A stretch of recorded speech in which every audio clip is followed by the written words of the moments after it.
Hey, good morning. Sunday morning. Pine Creek should start with the Rush Limbaugh music. Okay, just for you, James Cool Kid. Guys, you should know this. It seems like Blastastical has doesn't understand the title of this live stream. Woke fundamentalist sure sounds like an oxymoron, not an oxymoron, but an oxymoron. No. It's woke policies that lead people to become more fundamentalist. You know, just like the complaint was, if the Americans bomb Iraq, you'll create more radical Islamists. Well, this is the same thing. I think woke policies causes, in a way, more radical Christians. I think that's very reasonable to say, and we got examples. I wish Nathan, Digital Gnosis, was here. He could probably list up a whole bunch of examples off the top of his head. But like James Lindsay, he didn't become a Christian, but he, I think 10 years ago compared to today, he would not align himself with a lot of what I would call conservative type Christians. Even Peter Boghossian to some extent. It's because they value the same things. And so they can be allies in that respect. People who tend to lean liberal tend to be more compassionate, and people who value compassion and fairness, Jonathan Haidt citation. People who lean right tend to value justice more, and dare I say, objective truth. In fact, I can cite another study where I did this a few live streams ago, where given allocation of 5 different categories, social justice was more important than acquiring knowledge to some professors. Actually, to the majority of professors. But what really got me thinking that I should talk about this is this guy who some of you may know, Awaken with JP. For those of you who don't know him, he has a channel, highly successful channel, 2.8 million subscribers. And I used to watch him like, I don't know, was it 2 years ago, 3 years ago? And he mostly would kind of mockingly beat up on spiritualness, crystals, yoga. No, maybe not yoga. His wife, I think, loves yoga or used to love yoga. Veganism.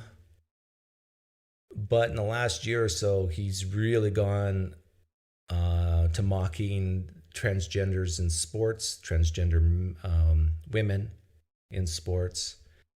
And he'll dress up like, he'll put on a bathing suit with a bikini, and he's a pretty strong guy, and he'll deadlift and say how good he is as a woman. But recently he's made this video. This came out 2 days ago. I changed my mind about God, and here's why. So I thought I would play a little bit of this guy. And this is case in point, at least one example of a guy who's, I think, become Christian again, or some type of form of, I think he started out Christian-ish, left it and became spiritual-ish, and then came back to Christianity. And I think it's because of what he's seen in the world around him, like the transgender movement, even things like looting and people saying, oh, it's okay to loot as long as you're black, these sorts of things. But let's, and then I want to play what this guy, he did a review, and I haven't watched this at all, but I'm curious to see what he's going to say about it. Maybe he's going to say the same things I'm going to say. Changed my mind about God. I was wrong. So accordingly, in this video, I want to share with you what I used to believe, what I believe now, and what made me change my mind along the way. And also, very importantly, I want to share with you a few thoughts of mine that I have that will help us bring more God not only into our lives, but also the world around us, which seems like it needs a lot more God right now. Because I don't know about you, but living in a world where Satan reigns and you and I and our families have to suffer the consequences doesn't really feel appealing to me. So it sounds like he's starting from the presupposition that Satan's real. And maybe he even believed this several years ago before he changed his mind about God, which is weird, but we'll see. Me. And also, quick disclaimer, this video is not intended to be a comedy video. And if that offends you, pray about it.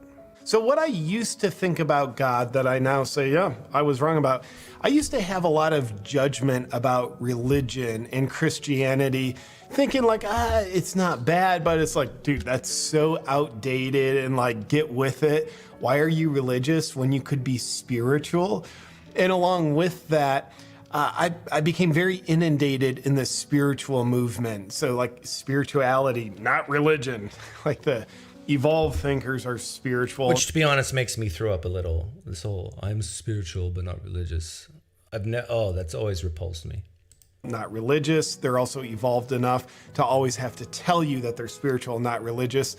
That was me. And while I was in there, I will honestly say, I got a lot of benefit from spiritual teachings, like different teachers, different books, different philosophies. I got a lot of benefit from that. But when I look back, I can see I wonder what kind of benefit he got from that. I can't imagine getting any benefit from that. But I'm just, I guess, my DNA is different. I'm going to peeve off a lot of people here, but a lot of people say, Doug, you need to meditate. Why? Well, we'll help you. In what way? What's lacking in me that I need help with meditation? It's like, I don't suffer from anxieties or depression. I'm not constantly worried. Why do I need meditation? I'd rather just take a nap. Excluding some amazing traditional Christian values, beliefs of God, and ways of connecting with God that I now really value. But out of what I would call spiritual arrogance, I was excluding them, just judging them to be, oh, that's old, outdated stuff. And like, nah, y'all need to get spiritual like me. And with that, I didn't believe in the immense power of prayer. I used to think, well, prayer's probably a good thing. It'll maybe give you a more positive mood, a more positive outlook. But I didn't truly believe in the power of prayer, where people are directly asking God for God's support. Again, this is testable. Like if prayer actually works, we can test this, right? And then receiving that support from God. Yeah, I didn't really believe that it actually happened. And in a minute, I'll get to directly telling you what my beliefs about God now are. But first, what changed me? What happened? What I see that changed my mind? Well, one observation I've had over the past 3 years, especially, was hashtag plandemic. Over the past 3 years, I've found myself accidentally getting more Christian. Like without even intentionally trying, like setting out on a mission, like, hey, I want to become more Christian.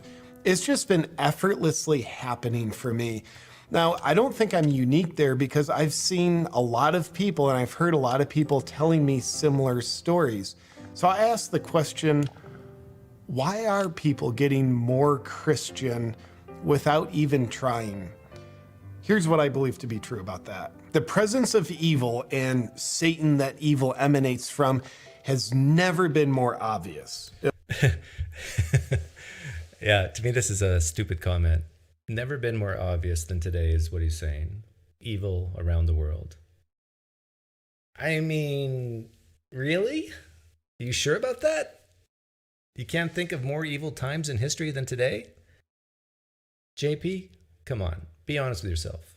You realize that not too long ago, in the 1970s, 60s and 70s? 60s. Kids would regularly practice hiding underneath desks in case a nuclear bomb was on its way to their city. You know what kind of fear that puts in kids? I guess today you could say it's school shooters, but at least with a school shooter, you have a chance compared to a nuclear bomb. I mean, if you really think about it, if a nuclear bomb is going to hit your city, you're better off just running outside and trying to find the center of the impact. I mean, the fears of the past in America's history, and you think today is bad? Maybe it's more out there today because of social media. Maybe that's what he means. And that I'll give him. That's true. At least in my lifetime. The past 3 years, evil isn't hiding anymore. It's coming at us through authoritarianism, movements, people, groups, TikTok, Facebook, Twitter.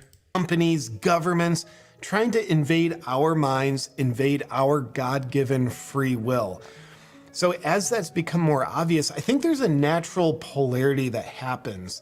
If you're not someone who's willing to do the devil's bidding, if you're not someone who's willing to propagate evil, then there's a natural occurrence that happens when you're in the presence of evil, you polarize to the other extreme. Like you may not even be conscious. Yeah, you see what he's talking about here?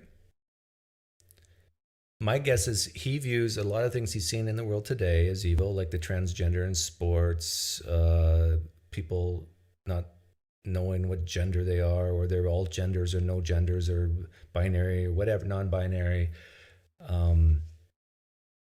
People not being prosecuted for crimes anymore in certain cities. He's seen that as evil, and he's saying, you see how even his hand movements, going from that to a polarized something else, and for him, that is Christianity.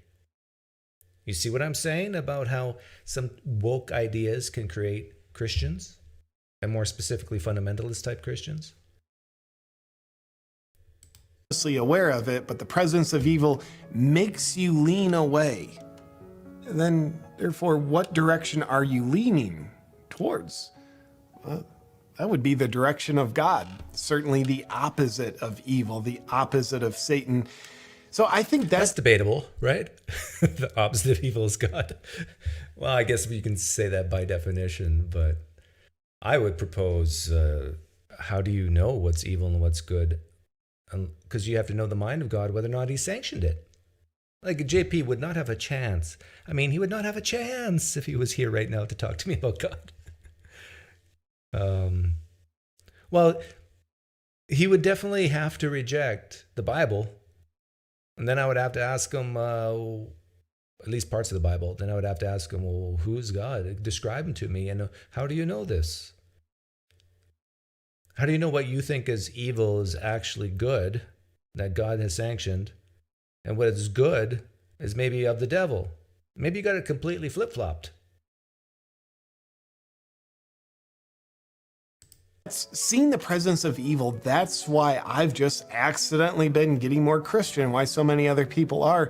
Because right now, I think the evil that's in this world is doing a great service of driving a lot of people to find God in ways that they previously hadn't.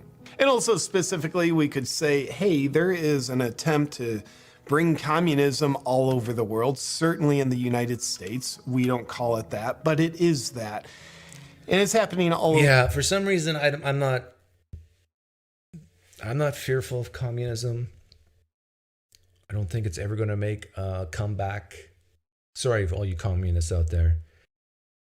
I think some combination of socialism and capitalism is going to reign supreme for centuries to come. There's my prediction. Yeah, and someone made a comment that a lot of Jordan Peterson's flowing through him. That could be true. But to call someone a communist in the 1960s, today's version is to call someone racist. It's the same thing, really. It's what's the worst thing you could call someone in the 1960s? A communist in the United States. And today it's racist. World. And there's a reason why maybe pedophile. Communists have their number one objective to disconnect people from God, where they ban religions. And of course, right now it's more like discouraging it, shaming it. But with full-on communism, they ban religion. Why is that? Because they don't want people having faith in a real higher power. What? I was looking at the chat a little bit, then I heard him say ban religion. Who's banning religion? number one objective to disconnect people from God, where they ban religions. And of course, right now it's more communists. like discouraging. That's not happening in the United States. As far as I know, religion has not been banned. Am I correct? I just became a U.S. citizen, and I mean, I thought freedom of religion or no religion is in the Constitution as an amendment. I think we're good. Shaming it. But with full-on communism, they ban religion. Why is that? Because they don't want people having faith in a real higher power. So if you can get people Just a lower, higher power called the government, right, JP? to disconnect from God, if you get people to disconnect from the teachings of God and the ways of God, the belief in God, then those communists get to be your higher power. And honestly, they make a crappy higher power. They don't even make good fertilizer. That's not a good substitute for God. But for people who want to control you, which is what evil is, anytime someone tries to control you in a way that's not in your best interest, that's what I call evil. So for the force of evil that is... Oh, you notice he slipped that in there? Whenever someone tries to control you, that's not in your best interest. Is control okay when it is in your best interest? It becomes very complicated fast, right? Communism, wanting to control you, they realize people who have a faith in a real higher power, God, they're not controllable. So we have to become their higher power. We need them to depend on us, not depending on their faith in God, but we need them to depend on us, need us, be obedient to us. Or else communism just doesn't work. And even when that happens, it still doesn't work. I honestly don't know why he's on this communism bent. Where does this come from? Is communism even close to resurging in the United States?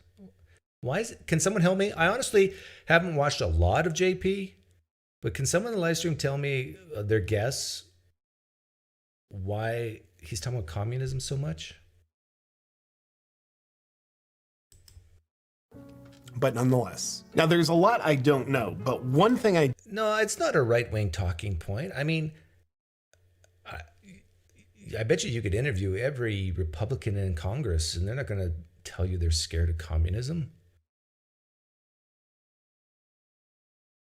And even the extreme right, I haven't heard a lot of extreme right people, like even Trump supporters. They might mention communism once in a while, but it's other things. It's just politicians are pedophiles, that sort of thing. That's not communism. I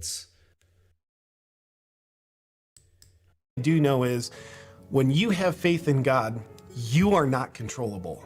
You're not. The fear-mongering, the fear of death that ultimately all fear-mongering points to, like, hey, the climate's changing, the climate's gonna kill you. Hey, look at this disease, look at the death toll on the bottom of CNN. All that fear-mongering. Yeah, communism gets consistently 1% of the vote. Yeah, 1%. That's so incredibly low. Really preys on the fear of death that people have. But here's the deal. When you believe in God, you also therefore believe in the afterlife. You believe in heaven. That's not necessarily true. I think there's some concepts of God out there that doesn't believe in an afterlife. I think a lot of Jews might believe in God and not an afterlife. To dust we were formed, to dust we will return. So you don't really fear death the way you fear death if you believe there is no God. Well, where does this come from? You don't fear death if you don't believe in God? No, you do fear death if you believe in God, is what he's saying. You do fear death is because this is the only one life we have, and so therefore you fear death. No, I'm an atheist. I welcome death at a certain point. Like if I'm 100 years old and I can't see and I can't hear and I have no quality of life, death come upon me. I have great uncles and aunts who are praying that they'll die. And it's not because I guess they want to go to heaven, but it's just because their life sucks so much here on earth. You're like, well, okay, if I die, which I don't want to, but if I do, okay, I'm in heaven. That's actually beautiful. So the brave, bold freedom statement. Okay, One, two, three, Neil. James Lindsay claims that critical social justice is Marxism. Okay, I got to ask a stupid question here, but is all Marxism communism? I guess so. Is it? Yeah, excuse me, but it's kind of agreeing with me. Marxism more than communism. But even critical social justice, I would love to know how many people buy into that theory. Or like I think the theory is used by mainstream people when it is as a way to show their compassion for people who are poor, underprivileged, sad, and so they can blame other people for their problems, and so they make those people feel better. I know I'm straw manning, a lot of people would say, but I think it's pretty simple. Of it's better to die on your feet than live on your knees becomes something that people of faith will live by. That's why communists, globalists, anyone who wants to control you purposely tries to disconnect you from God, because God's way is freedom. Evil constricts, God frees. God gives us free will. That's our God frees. Be a slave to Christ. This guy, I think, has no clue about what Christianity is. I'm very curious when we're finished and I go to this guy if he'll see this. Both Islam and Christianity are religions of slavery. Be a slave to Christ, be a slave to Allah. Doesn't Islam mean slavery? expression of freedom. That's God's way. Communists don't like that. Globalists don't like that because God's way makes you uncontrollable to them. And we can see... I would say I'm uncontrollable in a way. And I'm an atheist. I mean, and I lean capitalist, but people have tried to buy me off. True story. And I've said no. You know why? Because I got parents. I sound like Chris Rock right now. I got parents who raised me. I've been offered 10 grand or more to do stuff that I thought was unethical. I said no. And I'm an atheist. While I was an atheist, I was offered these things. I said no. Why? Because I got parents. I've been raised right. Tyrannical authoritarians attempt to disconnect people from their faith in God. It's certainly at play now. Now, statistically, 50 years ago, 98% of Americans believed in God. Today, statistically, just 81% of Americans believe in God. And then from a political perspective, it's actually interesting to see that just 64% of Democrats believe in God, while 92% of Republicans believe in God. And yeah, that's interesting, isn't it? of course, right now, as it stands, the evil, the satanic ways, the communist ways tend to be much more abundant on the Democrat side. Ooh, shots fired. Is that true? Is there more evil amongst Democrats than Republicans? Now, I lean Republican, and I'm going to say that's not true. I'm going to say you're going to have evil spread amongst both parties. Now I just ticked off the left, right? They're going to say, no, the right is more evil. And then the right's going to say, yeah, but you kill those babies. You're mostly the left's for abortion. I mean, you can't get more evil than that. And then they just na back and forth. Who's more evil? So it's not too surprising that just 62% of Democrats believe in God. And specifically, we see the coercion to disconnect people from God playing out. You see, he's basically saying that if you believe in God, you will do less evil. Where's the evidence of that? Like, is he basically saying there's more evil today than there was, I don't know, 500 years ago? When there was slavery and way more wars, more killing. And almost everybody believed in God back then, right? No, I would submit to you, believing in God has no effect on no, I shouldn't say no effect. But it didn't seem to stop people who wanted to do evil, they'll do evil. In some ways, you could view it as the belief in God can cause more evil. If they truly believe God told them to go attack a country when that's not true.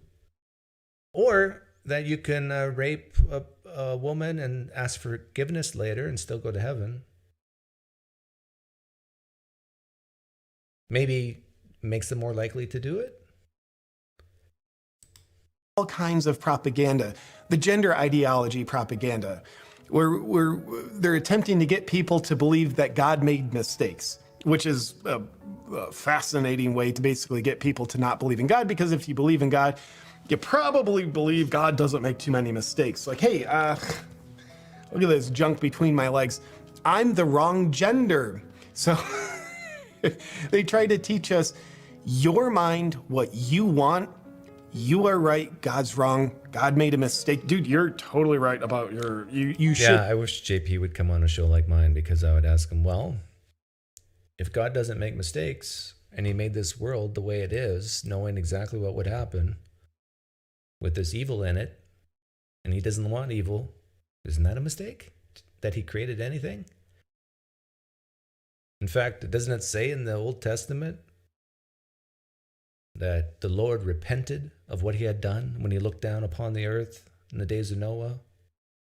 He was sorry for the Americans, which I am one now. Oh, got my passport yesterday. No, 2 days ago. I almost cried. Looked at my American passport. And then I looked at my Canadian passport. I went, "Pugh." No, I felt like James Bond yesterday with my 2 passports. Could be a woman. God made a mistake, so, there probably is no God. But when we see all this gender ideology stuff that hinges on that principle that there probably was a God, he wouldn't be screwing up your gender now, would he? We see that coming at our kids all the time. And amongst other devious intentions behind that kind of Yeah, I wonder if there's people who actually say that, though. That God wouldn't make a mistake. God made my brain born in a wrong body. That's the way God wanted me to be. God wanted this dysphoria for me. I wonder how many people believe, like transgenders who believe in God, like, do they talk this way? Maybe they do. I guess they kind of have to if they believe in God. Or would they say God made a mistake? Or would they say that God made a mistake in me just like he makes a mistake in children born with no legs? That's probably how they view it. That being born transgender is like being born without legs. ideology. I believe one of the principal ones at its core is to disconnect people from their faith in God. So here's what I believe now. I now look at traditional Christian values with a... Sam, how do I come and talk on the show? You want to talk right now, or do you want to watch more of this? Let me know. lot of respect and reverence, and I'm integrating those more into my life. I will make no claims that I'm the world's best Christian or most devoted Christian, but I'm looking at these Christian values and they make way more sense to me now than they previously did. Man, I wish this guy would meet me, because he would say, well, wait a minute. This guy would be truly perplexed by me. I'm a type of guy who's all for family values. And I even say that a man and a woman, all else being equal, it's better to raise a family than two women or two men. We've evolved this way. I do think it takes a community in some aspects, but it starts with parents, immediate family, relatives, then community. Government's last. It's at the bottom of the rung. So how would he view me? I'm totally against transgenders in sports. I'm an atheist. I'm okay with transgenders crying, saying it's unfair. So be it. think it's just got to weigh the feelings of the biological women versus the feelings of transgenders. And I think the feelings of the biological women win out.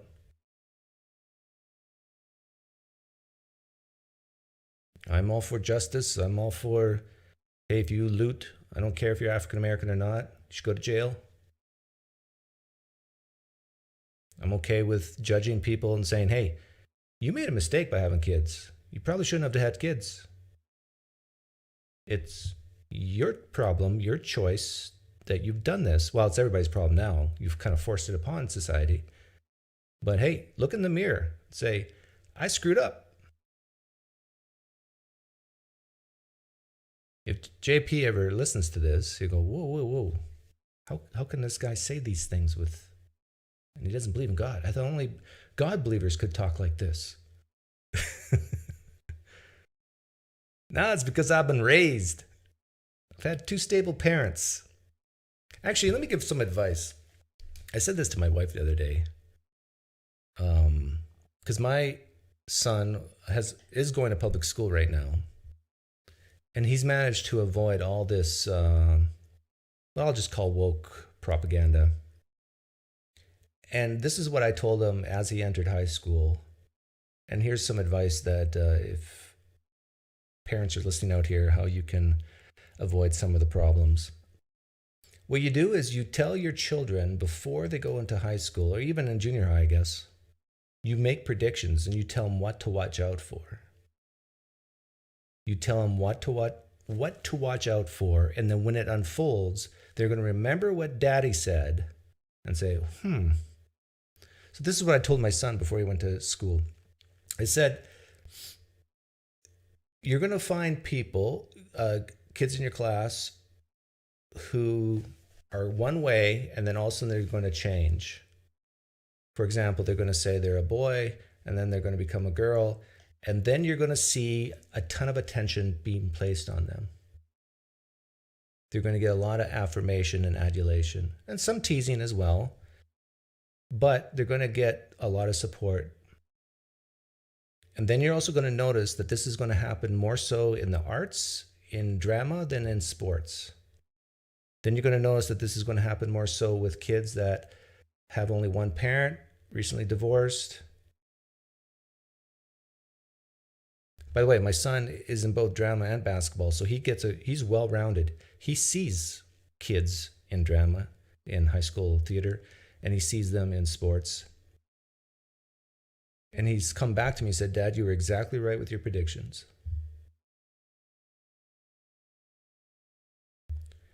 And when your children see the parents accurately predicting what's going to happen before it happens, they're not so quick to say, oh, this is automatically real or true or a reflection of reality, but it might be personality types, situations in the home, or attention seeking.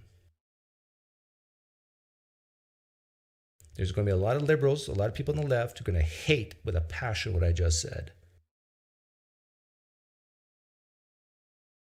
But try it. Especially if you got kids who are in grade 6, 7, 8 right now. Tell your kids this. Make these predictions.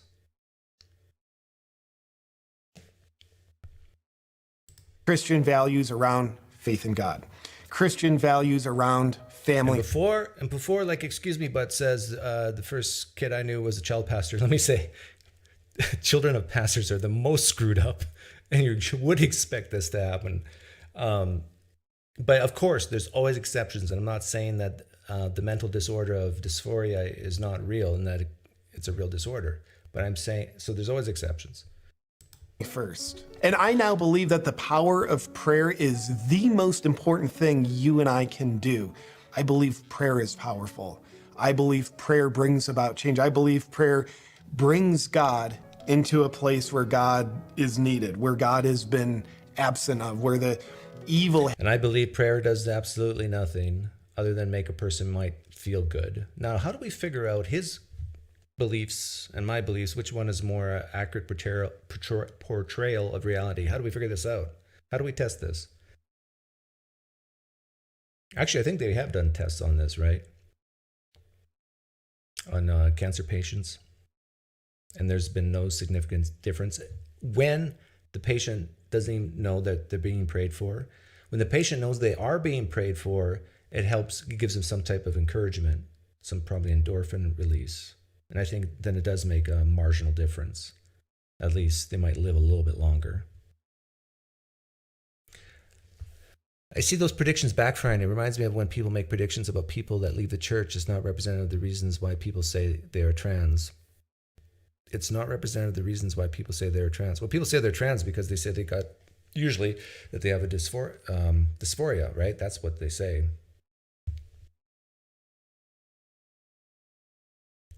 But I don't see how even if you tell your children this, you make this prediction and tell them, and none of it happens, no harm done, right?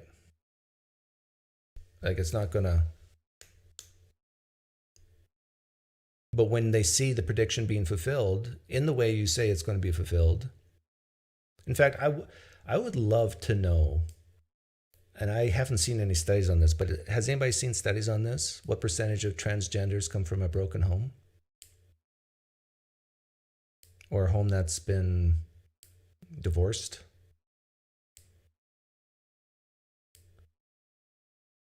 I would love to know the stats on that. My intuition says it's well north of 50%. But that's a falsifiable thing I'm questioning, right? We can falsify this. If it's not north of 50%, like not way north of 50%, this is falsifiable. These are the things that, I can easily change my mind on if I knew the stats on it. But I don't think those stats are out there. Has starved out the oxygen of God. I think we need more prayer. Now, I don't know for sure. Here's how I look at prayer. You just imagine you're in an underwater submarine as opposed to the above water submarines. But nonetheless, you're underwater in a submarine and you've got a limited oxygen supply. When oxygen starts running out, you're in trouble. And you look around the world today, people are in trouble. We really are. So what can you do? You need this oxygen. It's your life force. So, okay, we got to bring oxygen from the surface down to us here in this little submarine where we're at. How are we going to do it? Well, if you're in a submarine, some kind of tube system going up to the surface that pumps down oxygen into the submarine where... So it's comparing oxygen to a submarine to God and people. Okay. Tends to be set up, the way I believe God set it up is we have free will, which means God loves us enough. Not if you're a Calvinist Christian, you don't have free will, not libertarian free will. Like, again, I have a feeling this guy knows almost nothing about Christianity. To function disconnected from God, if that's our choice. Well, that's because I think they are. So even though we see these literal things playing out at the physical level, I think what we're seeing is symptoms of what's happening at more of a metaphysical level. I think right now, Satan and God are at war. In a time of spiritual warfare, what's on the line is... Satan and God are at war. Technically, no. God has given the world to Satan. I wonder if JP knows this, that Satan is the god of the world until the end times. Then Christ will return on a white horse. It depends on your view of the tribulation and when it's going to happen. But Satan is on the throne on planet Earth in the Christian worldview. God is almost a bystander. Until the end times. And maybe he intervenes here and there. You and I, our souls, our children. One side wants to control us. The other side wants to free us. What's the background of JP? I'm not sure. He said earlier that he was spiritual, thought religion was outdated. But I do know that his wife almost died about a year ago or 2 years ago, 3 years ago. And they have a newborn son that's maybe 2 or 3 years old, which fits perfectly in the paradigm because you see this in statistics all the time. When you have children, you become more conservative. There's more of a need, a desire for this, some type of stability, not to rock the boat. Kids do better in a stable environment, in a conservative environment. Like, you almost need to teach kids at a very early age more black and white stuff. Like, don't run out into the street, you could get hit by a car. That's black and white stuff. And then as they get older, then you start introducing more of the critical thinking. What makes something wrong? What makes something right? How do we tell the difference? But at a very early age, yeah, it's authoritarianism. Listen to mommy and daddy, because if you don't, you might die. It's like you can't have a kid run out into the street and ponder, is what I'm doing really that wrong? And what is the standard of wrong anyhow, daddy? Kids like that are going to die. If you have a young kid who's a philosopher, they're going to die.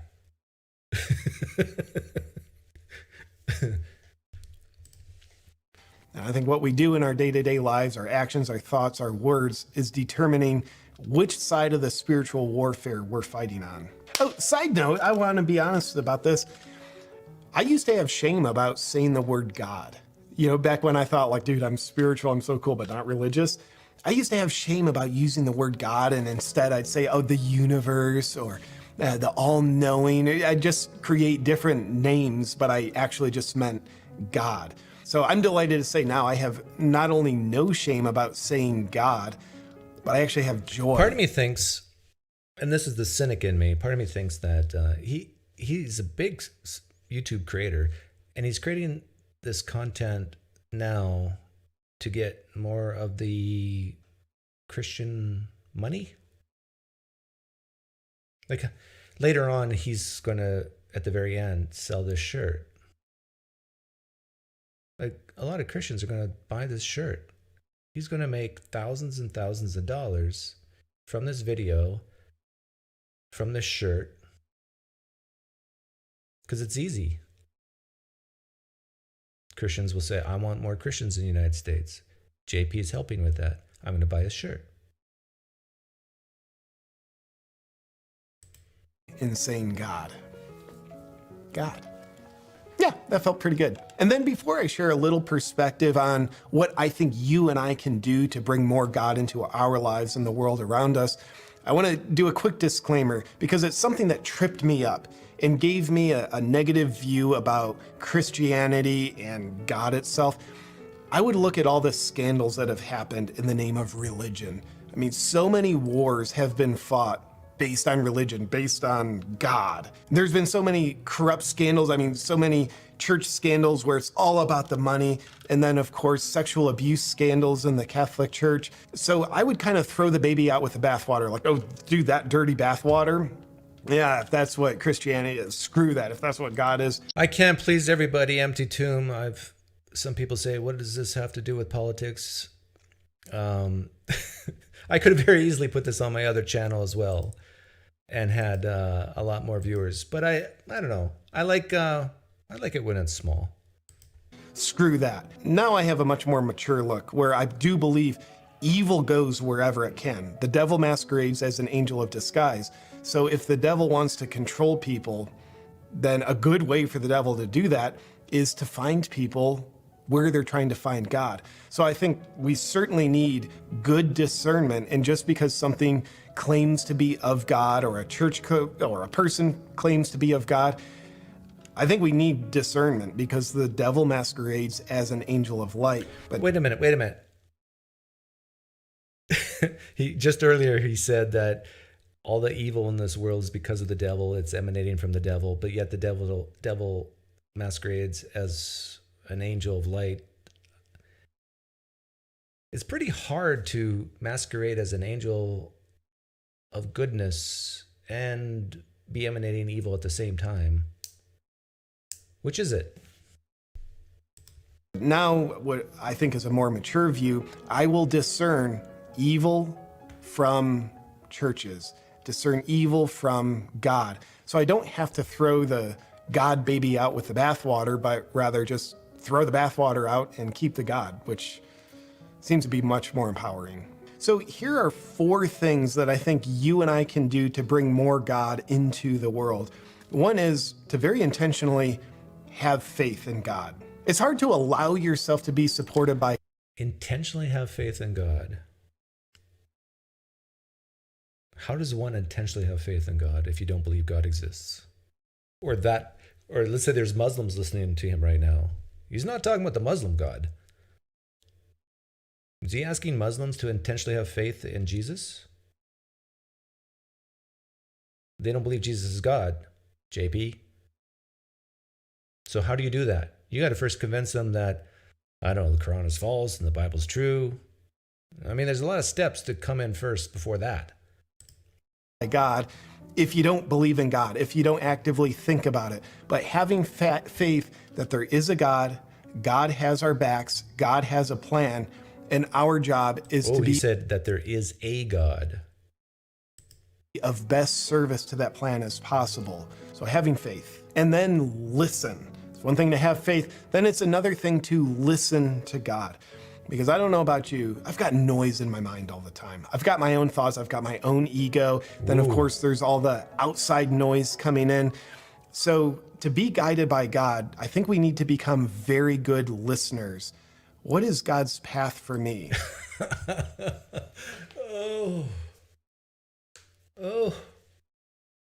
He admits he has all this noise in his head, but he needs to listen to God. How do you do that with all the noise in your head there, JP? How do you know what's your thoughts and what's God's thoughts? Will you tell us? Give us the secret to knowing the will of God and not to confuse it with your own will? This is exactly what Christians and probably Muslims have struggled with for centuries, millennia. How do I know this is God's will? How do we know? Is everything God's will as long as it doesn't go against Scripture? I mean, doesn't God have a say in who you're going to marry and what kind of job? Oh, no, God doesn't care about that. Oh, are you sure?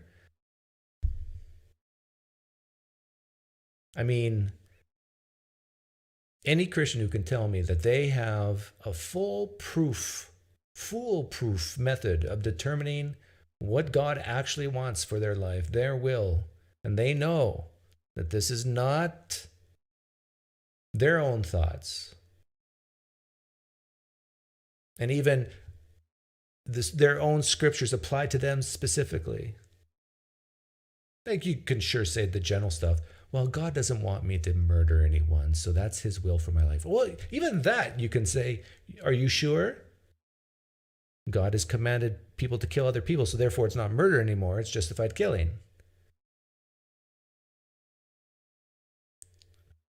I mean, I would submit to every Christian listening right now that JP nor yourself has any reliable method to determine whether or not they're listening to God or people or an inner voice, their own conscience. You don't have a reliable way. You're guessing. You're feeling. You're intuiting. What's God's encouragement for me? What step am I being guided to? Brenda, this is not satire. He opened this this video saying this is not satire. None of what he's saying is satire. I watched the whole thing before I put it up here. Nowhere in this video does he say this is satire. In fact, he says the opposite. Now, in this difficult situation, we've got to learn to listen. And I think listening to God, it's a little bit less to do with our eardrums and much more to do with hearing God from our heart. And at least for I got the joy down in my heart. Where? Right there. For me, how the conversation tends to show up is subtle feelings in my heart. Subtle? When I'm thinking about doing something, oftentimes for me, it's as simple as a sensation of lightness in my heart when it's in my greater good. Oh, that sounds reliable. A subtle sensation of lightness in my heart. That's when I know I'm listening to God.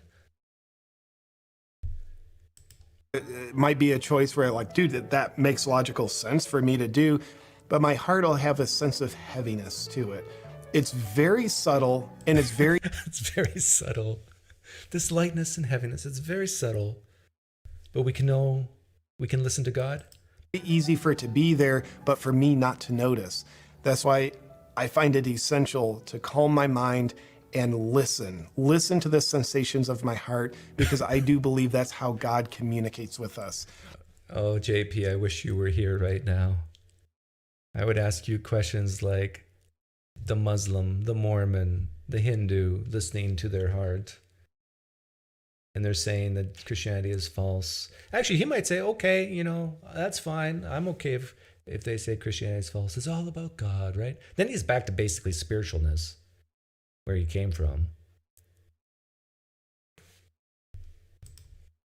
I think if we're trying to listen to God and the English language and literal words, we're probably going to be waiting a while. Now, if that's how God talks to you, great. Doesn't seem to be how God talks to me or most people. So we got to listen to our heart, because what we're really listening to is who's on the other side of our heart. Am I the only one And this thirdly, makes me about want what to you throw and I up? can do is pray. Pray often. Know when people are in need. Maybe you don't even know them, but pray for them. Pray for yourself. Pray for your family, your circumstances. Pray for other people. Pray for the world at large. And by the way, this might sound weird, but when we look at the evil authoritarians, people I judge to be evil at least, the Klaus Schwabs, the George Soroses, Bill Gates, Biden, Trudeau. It's not that I'm keeping track of who they are. Yeah, actually, is he Canadian? But that's who I think they are. What would happen if we start praying for them? Certainly not praying for their agenda to succeed, but pray. I don't know how much more of this I can listen to. I'd rather listen to this guy, David Wood.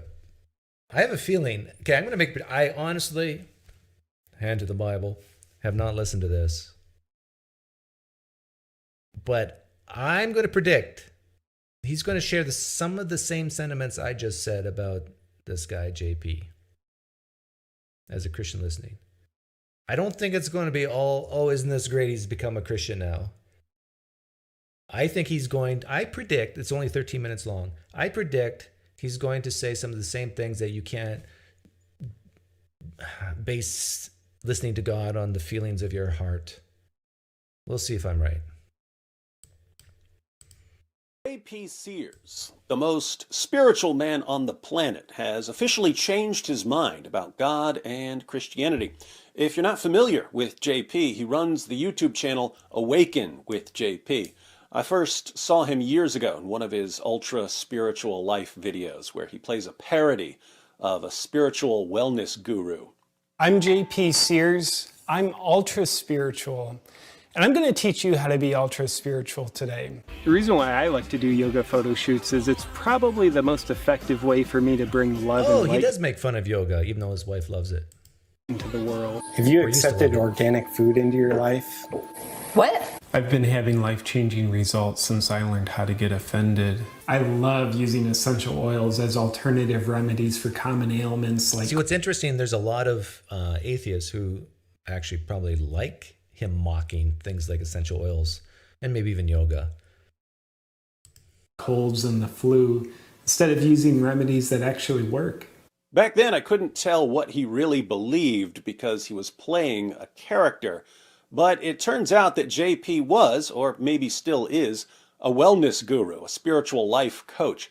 That's how he started on YouTube. He was making self-help and wellness videos. But he eventually posted some videos that were making fun of ultra-spiritual people who go overboard and become judgmental and condescending toward anyone who isn't as ultra-spiritual as they are. And those videos took off, so he stuck with that approach. More recently, JP was making videos about lockdowns and mandates, so he seemed like a comedic, conservative, cultural commentator. This week, however, he posted a video titled, "I Changed My Mind About God. Here's Why." But again, he plays a character in a lot of videos, so I didn't know if it was going to be a serious video or not. Fortunately, he said this early on. And also, quick disclaimer, this video is not intended to be a comedy video. And if that offends you, pray about it. Now, when someone starts talking about praying and going to church, Christians are happy for him. But we don't run around like the Dawa gangs pretending that someone converting or saying something nice about our religion is some kind of proof that our religion is true. When the Dawa gangs get a convert, they shout from the rooftops, "You see, so-and-so converted. This is the proof. It's the proof that our religion is true." Really? What about all the people who leave your religion and become Christians or atheists? Yeah, there can't be that many Christians who actually think that way. They just feel good. Oh, we got another one for the kingdom. But I don't think there's very many Christians who say, well, our religion is true because so-and-so converted. What about that? That's no proof at all. Fact is, people change their minds all the time. People changing their minds doesn't prove much. So I'm not terribly interested in commenting on the mere fact that someone changed his mind about God and Christianity. But I am interested in a person's reasons for changing his mind. When someone explains why he changed his mind, we can ask two important questions. One, are they good reasons? And two, are they reasons that could be shared by other people? And as I watched JP's video, I was thinking, this is something that a lot of people are about to go through. So let's watch some clips from JP's video about God and Christianity because... Don't tell me my prediction's going to be wrong. Sounds like David Wood's kind of siding with him that it might be a good reason. We're going to be hearing a very similar story over and over and over again in the near future. JP begins by explaining what he used to think about Christianity. I used to have a lot of judgment about religion and Christianity, thinking like, it's not bad, but it's like, dude, that's so outdated. And like, why are you religious when you could be spiritual? Religion is like phone books, overhead projectors, Blockbuster video, dial-up internet, MySpace. It's old and outdated. I became very inundated in the spiritual movement. So like spirituality, not religion. Be spiritual, not religious. Oh, by the way, like David Wood started his own website where I think you can watch his videos there, and he went off of YouTube. But now this is called the Apologetics Roadshow. So my guess is his website views are not doing so well, and he's kind of inching his way back into YouTube. Said every Hollywood actor ever. Due to the religious connotations, JP didn't even like using the word God. I used to have shame about saying the word God. You know, back when I thought like, dude, I'm spiritual, I'm so cool. I used to have shame about using the word God, and instead I'd say, oh, the universe. I'd just create different names. He thought that certain religious practices, like prayer, may have a positive impact on people, but not because people are actually talking to God. I used to think, well, prayer's probably a good thing. It'll maybe give you a more positive mood. But I didn't truly believe in the power of prayer, where people are directly asking God for God's support and then receiving that support from God. And when he thought of religion, he thought of wars and scandals. I would look at all the scandals that have happened in the name of religion. I mean, so many wars have been fought. I hope I'm not like David Wood. Because right now, David Wood just sounds like he's just repeating what JP is saying. I hope I'm adding more value than David Wood when I went through it. Please tell me I'm not like David Wood. People in the live stream chat. Did I just repeat what JP is saying like he is? Based on religion, based on God. So I would kind of throw the baby out with the bathwater, like, oh, do that dirty bathwater. Yeah, if that's what Christianity is, screw that. If that's what God is, screw that. But JP says he learned a lot from his pursuit of spirituality. I got a lot of benefit from spiritual teachings, like different teachers, different books, different philosophies. Obviously, if you want to be on the cutting edge of spiritual awesomeness, you don't want anything to do with that old VHS cassette we call Christianity. But when I look back, I can see I was excluding some amazing traditional Christian values, beliefs of God, and ways of connecting with. Yeah, good point, Stephanie. If you use JP in the title, that makes sense if he's using him to get views. Yeah, for the record, I did not put JP Sears in the title of my live stream. God that I now really value. But sometimes I do. No school like the old school, am I right? So what happened, JP? Over the past 3 years, I've found myself accidentally getting more Christian. Like without even intentionally trying, like setting out on a mission, like I want to become more Christian. It's just been effortlessly happening for me. He's been adopting more Christian values and beliefs and practices over the past few years without intending to do so. That's what he just said. And he noticed that he's not alone. Now, I don't think I'm unique there because I've seen a lot of people and I've heard a lot of people telling me similar stories. Which raises an obvious question. So I asked the question, why are people getting more Christian without even trying? Is it because of that? This has 61,000 views. I'm not going to get probably 1,000 views. I mean, what? I need to dumb my videos down. That Jesus Revolution movie? Here's what I believe to be true about that. The presence of evil and Satan that evil emanates from has never been more obvious. True. Evil all around. Evil isn't hiding anymore. It's coming at us through authoritarianism, movements, people, groups, companies, governments. Yes, lots of evil. What's your point? If you're not someone who's willing to propagate evil, then there's a natural occurrence that happens when you're in the presence of evil. You polarize to the other extreme. The presence of evil makes you lean away. I think we're going to get somewhere now. And then, therefore, what direction are you leaning towards? That would be the direction of God. Seeing the presence of evil, that's why I've just accidentally been getting more Christian, why so many other people are. Interesting. People are becoming more Christian without realizing it because they're seeing so much evil and they're trying to get away from the evil. I think the evil that's in this world is doing it. I knew he would like that part. But I know we're 8 minutes in on a 13-minute video. So my guess is David Wood's not going to play the part where he says, I know you got to listen to God, and I know God through this lightness in my chest. Great service of driving a lot of people to find God in ways that they previously hadn't. So even though evil is bad, the evil can lead to a positive outcome. And also specifically, we could say, hey, there is an attempt to bring communism all over the world. Sounds like someone doesn't like communism. And there's a reason why communists have their number one objective to disconnect people from God. With full-on communism, they ban religion. Why is that? Why would communists have a problem with religion? Because they don't want people having faith in a real higher power. If you get people to disconnect from the teachings of God and the ways of God, the belief in God, those communists get to be your higher power. Indeed. As Francis Schaeffer once put it, no totalitarian authority nor authoritarian state can tolerate those who have an absolute by which to judge that state and its actions. An authoritarian state can't tolerate a higher authority than the state. So those who want an authoritarian state have to destroy belief in a higher authority. All right, JP is reacting to evil in its various forms. Where's he at now? I now look at traditional Christian values with a lot of respect and reverence, and I'm integrating those more into my life. Christian values around family first. Christian values around faith in God. And I now believe that the power of prayer is the most important thing you and I can do.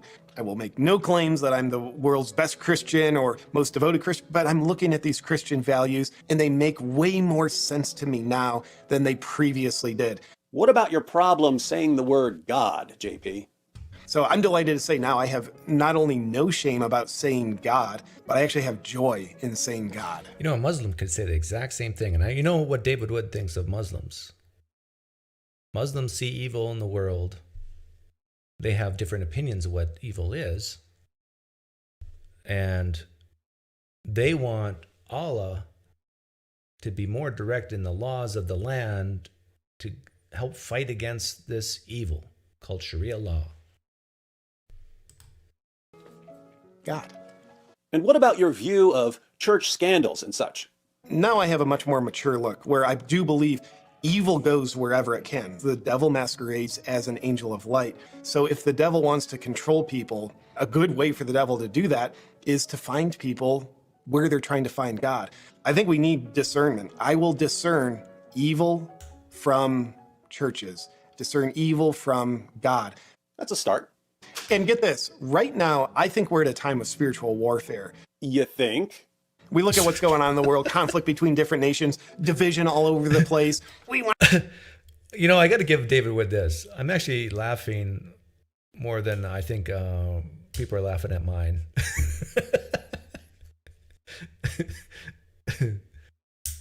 Yeah. But probably not a good, I mean, I'm laughing at David Wood, not with him. teach this to your kids. And like, you But maybe people are laughing at me and not with me, so touche. kind of satanic. Pretty creepy. Even though we see these literal things playing out at the physical level, I think what we're seeing is symptoms of what's happening at more of a metaphysical level. Very interesting. The conflicts we see around us are a symptom of a deeper spiritual and metaphysical conflict. Oh, okay. This will be fun. I'm going to replay what David Wood just said, and I want you to think about chimpanzees, bonobos, apes, okay? I want you to think about chimpanzees caring for their young and also killing their young, sometimes killing other members of their tribe. So just think about chimpanzees right now. Very interesting. The conflicts we see around us are a symptom of a deeper spiritual and metaphysical conflict. Think about chimpanzees when he said that. We see one chimpanzee killing another chimpanzee. Interesting. We're seeing this is caused by a deep spiritual or metaphysical conflict or problem. See, Christians like David Wood do not want to think that way. But what if it's as simple as that? That there is no, unless David Wood's willing to put that chimpanzees have a spiritual warfare going on inside their soul. Do you? Do you think chimpanzees have a soul and spiritual warfare? So when we see the exact same actions as a chimpanzee, we call that natural life. It is what it is. How they evolved. Instinct, whatever word you want to use. But what happens with humans? No, it's a deep spiritualness, a metaphysical problem. At the time of spiritual warfare, what's on the line is you and I, our souls, our children. One side wants to control us, the other side wants to free us. There's an underlying spiritual war going on, and it's something that we can't ignore because everything we love is at stake. And I think what we do in our day-to-day lives, our actions, our thoughts, our words, is determining which side of the spiritual warfare we're fighting on. So, Blasticful says, honestly, dude, I don't see how, please don't call me dude. I mean, it's something a kid would do, but maybe you're a kid. I don't see how you would see much difference between JP and other popular commentators. Who says I don't? Who says I don't? There's probably a lot of far right wingers who talk like JP. I know there is.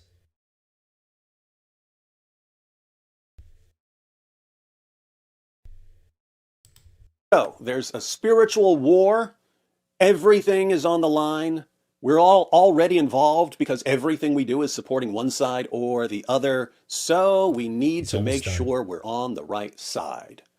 See why I said I'm far more interested in a person's reasons for changing his mind than in the mere fact that a person changed his mind? JP is on an amazing journey. I'm glad he's including us in that journey by sharing what's been happening in his life. Oh, yes. And now you're done and you don't talk about the other things he said. Like how he knows, how he does, his recommendations to just have faith, to just listen to God more. But how do you do that? That's all. It's all just bad stuff happening in the world, so therefore you need God.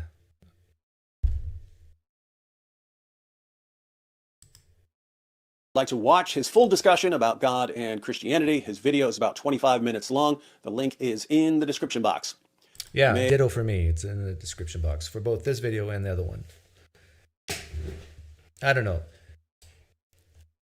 I opened this live stream that I did saying that the reason why JP has made this shift of traditional Christian values is because I think he's been partially radicalized by the far radical left.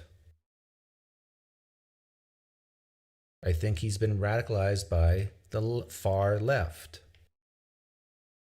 When you see things that you see going on in the United States right now, I gave two examples earlier: the transgender movement, transgender in sports, for example, saying it's okay. Some people saying it's okay to transition kids with hormones or surgery at an early age before 18. Some people saying it's okay on the far left, saying it's okay that 6'2" guys who did or just average in swimming can now win meets. Saying we won't prosecute looters if it's under $1,000, and then businesses closing up in San Francisco and other places in the United States because these poor people, we can't blame them for anything. It's all systemic racism, and so therefore, they're just like animals, a product of their environments, and we can't have these high expectations of them. This is what JP, I think, is reacting to and saying, no, the traditional Christian values of things like justice, fighting against evil and unfairness, this type of an unfairness is what is making him make this shift. That is his reason. I think he's making that shift. I think David would agree with that this is why he's making that shift. But notice Muslims could also make that shift, and we don't say Islam is true. And David Wood made that point, that just because he made that shift doesn't mean what he believes is true.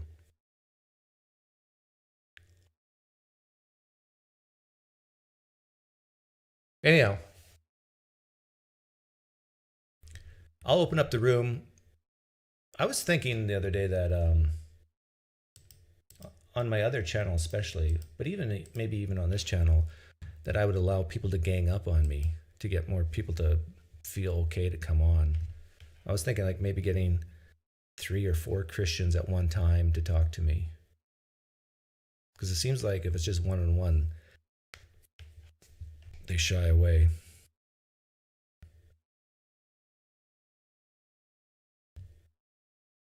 Okay. 3-on-1 against Pine Creek, and I'll still tie half my brain behind my back to make it fair.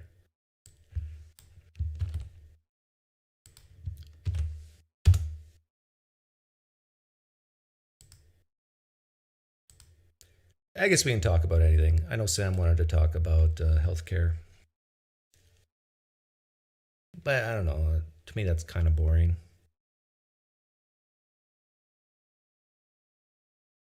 I lean towards healthcare is not a right. It's a privilege. Kind of got to earn it. Oh, people go crazy when they hear me say that, right? So be nice to other people, because someday you might be really sick and you'll need their help.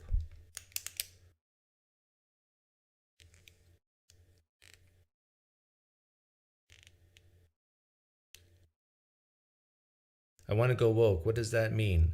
That means you need to get really, really drunk.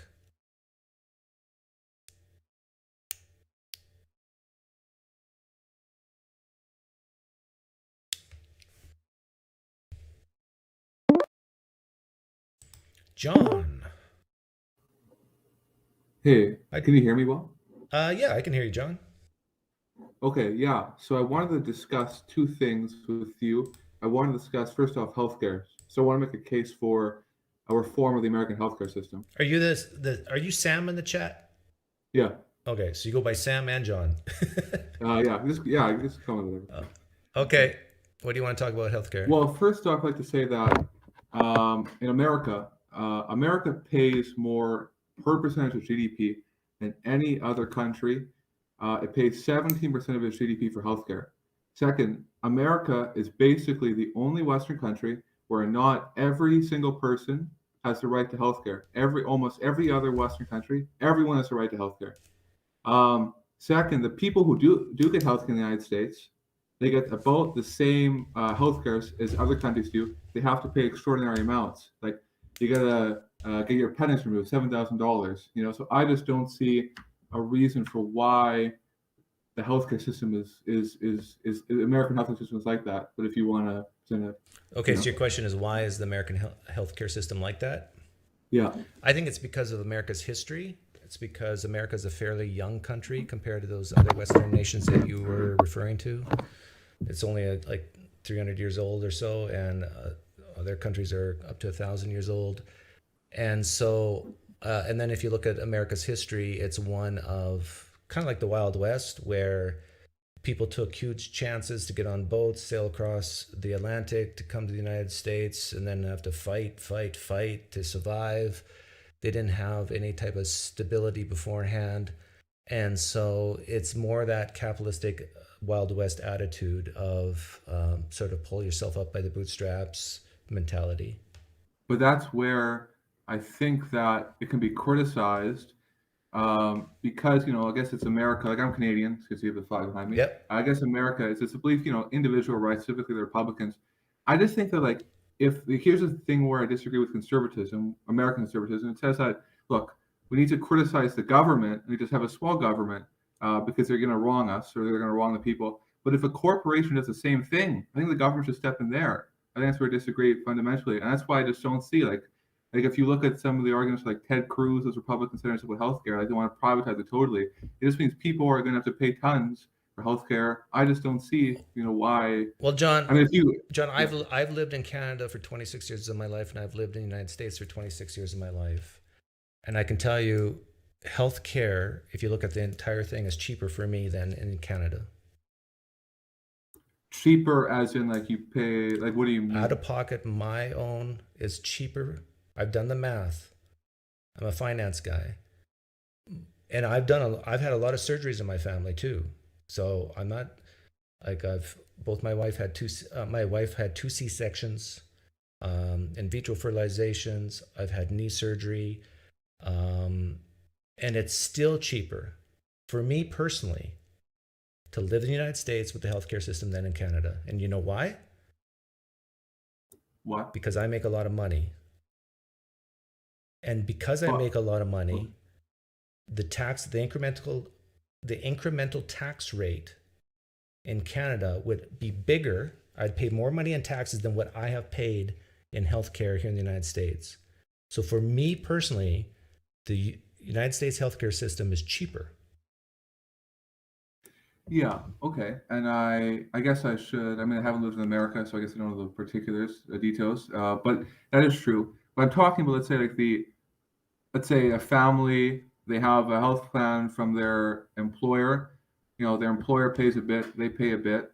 It sounds like they have to pay, let's say the average person, maybe a few thousand or $5,000 a year for the average healthcare. For the same healthcare they would receive in any other country. I just don't really. Yeah, you're right. Like if you are making, let's say, $50,000-$60,000 a year in the United States, and you have 4 kids, and you would make the equivalent in Canada, you're better off living in Canada when it comes to healthcare. But realize what's happening. The rest of the people are subsidizing you.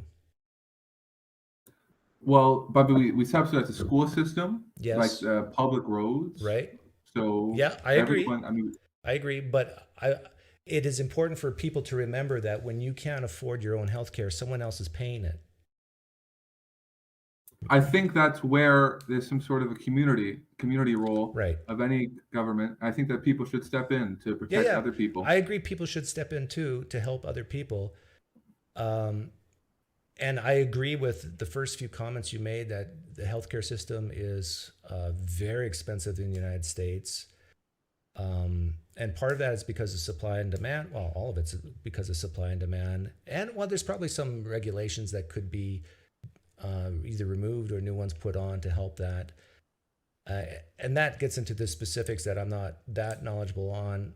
But like if Americans were free to buy pharmaceutical drugs in Canada or Mexico anytime they want with no problems, if they could buy insurance in any state, wherever they want, I think that would help things lower the cost. But the United States has chosen to make healthcare not a right. Healthcare is not right. I'm an atheist. Are you an atheist? Yeah. Okay. You weren't too sure there. So as an atheist or as a naturalist, I should say that I think rights come from people. And right now, the people of the United States have decided, and this could change, but for any person who says healthcare is a right in the United States, they are wrong. It is not, because the people have decided so far not to make it a right. It is not a legal right in the United States to have healthcare. Well, I mean, I guess that's where I think it should be a right. Right, you can say it should be, but right now, as it is today, it is not. And so what people should, like yourself, should say is, yeah, it should be a right, but I agree with you, Doug, healthcare is not a right in the United States currently. Okay, right now it isn't a right. Yeah. Yeah. Well, look, here, I just explain it a bit more. Like, let's say Obamacare. Okay, what I guess it's kind of complicated. Well, sort of, but it's like Obamacare. Under Obamacare, Obama extended the insurance for people who, let's say, like people with diabetes, who could not get healthcare before because the health insurance companies wouldn't take them. It would be unaffordable to take them, but because someone is born with diabetes, they couldn't get healthcare. That's definitely where I think Obama, he helped there. Yeah, but still, I he still agree. has to pay loss. Yeah, I lean right, but I wasn't one of those right-leaning people who said that everything about Obamacare was bad. Like, I think he also extended the age of young people that they could stay on their parents' plan. That was a great idea. But I actually think the American system, with all its flaws, still has advantages over the Canadian system in that we already have socialized healthcare in the United States. It's called Medicare. It's for old people. And so people just want to expand that out to more people. But I think the fact that we have it privatized for still the vast majority of Americans helps, that competition helps make the innovation, the R&D, and even the service of healthcare better. Like, my dad lives in Manitoba. He lives 1 hour from the border, not even, like 15 minutes from the border. And he had, what do you call it? He had kidney stone, and he was in extreme pain, and they couldn't they had to remove the kidney stone surgically. He couldn't just pee it through, but they had a waiting list, and he had to wait like a month and a half. And to get in for the surgery, he calls Grand Forks, North Dakota, said, come today. We can see you today. No, I mean, I totally agree with you. There are criticisms of Canadian healthcare system. I guess it's kind of unique from other countries like Germany or England, where it's a super long waiting time. That's true. That there is. Yeah. So there's always going to be a give and take, pros and cons to each system. But when you have a universal health system, what you end up having is people who can afford to wait, or like in their health wise, they won't wait. And some people say, well, that's good, but it also clogs up the system from the people who really need help now versus the ones who could wait. And then doctors have to make that decision. But even my dad, he's a Mennonite, so he said, well, what will it cost to go to Grand Forks and have the surgery? And I think it ended up being $6,000 or $7,000. I think he still did it though, but he was literally thinking, okay, a month of severe pain or $7,000. Like, it was a close call for him. As a Mennonite, he was like, I'd rather be in pain for a month. Yeah, no. Yeah, I agree that there are criticisms, but still, like, I still think it's like, I look at America. I guess I could just go into my next topic after this. But like, I guess it's like, I look at America.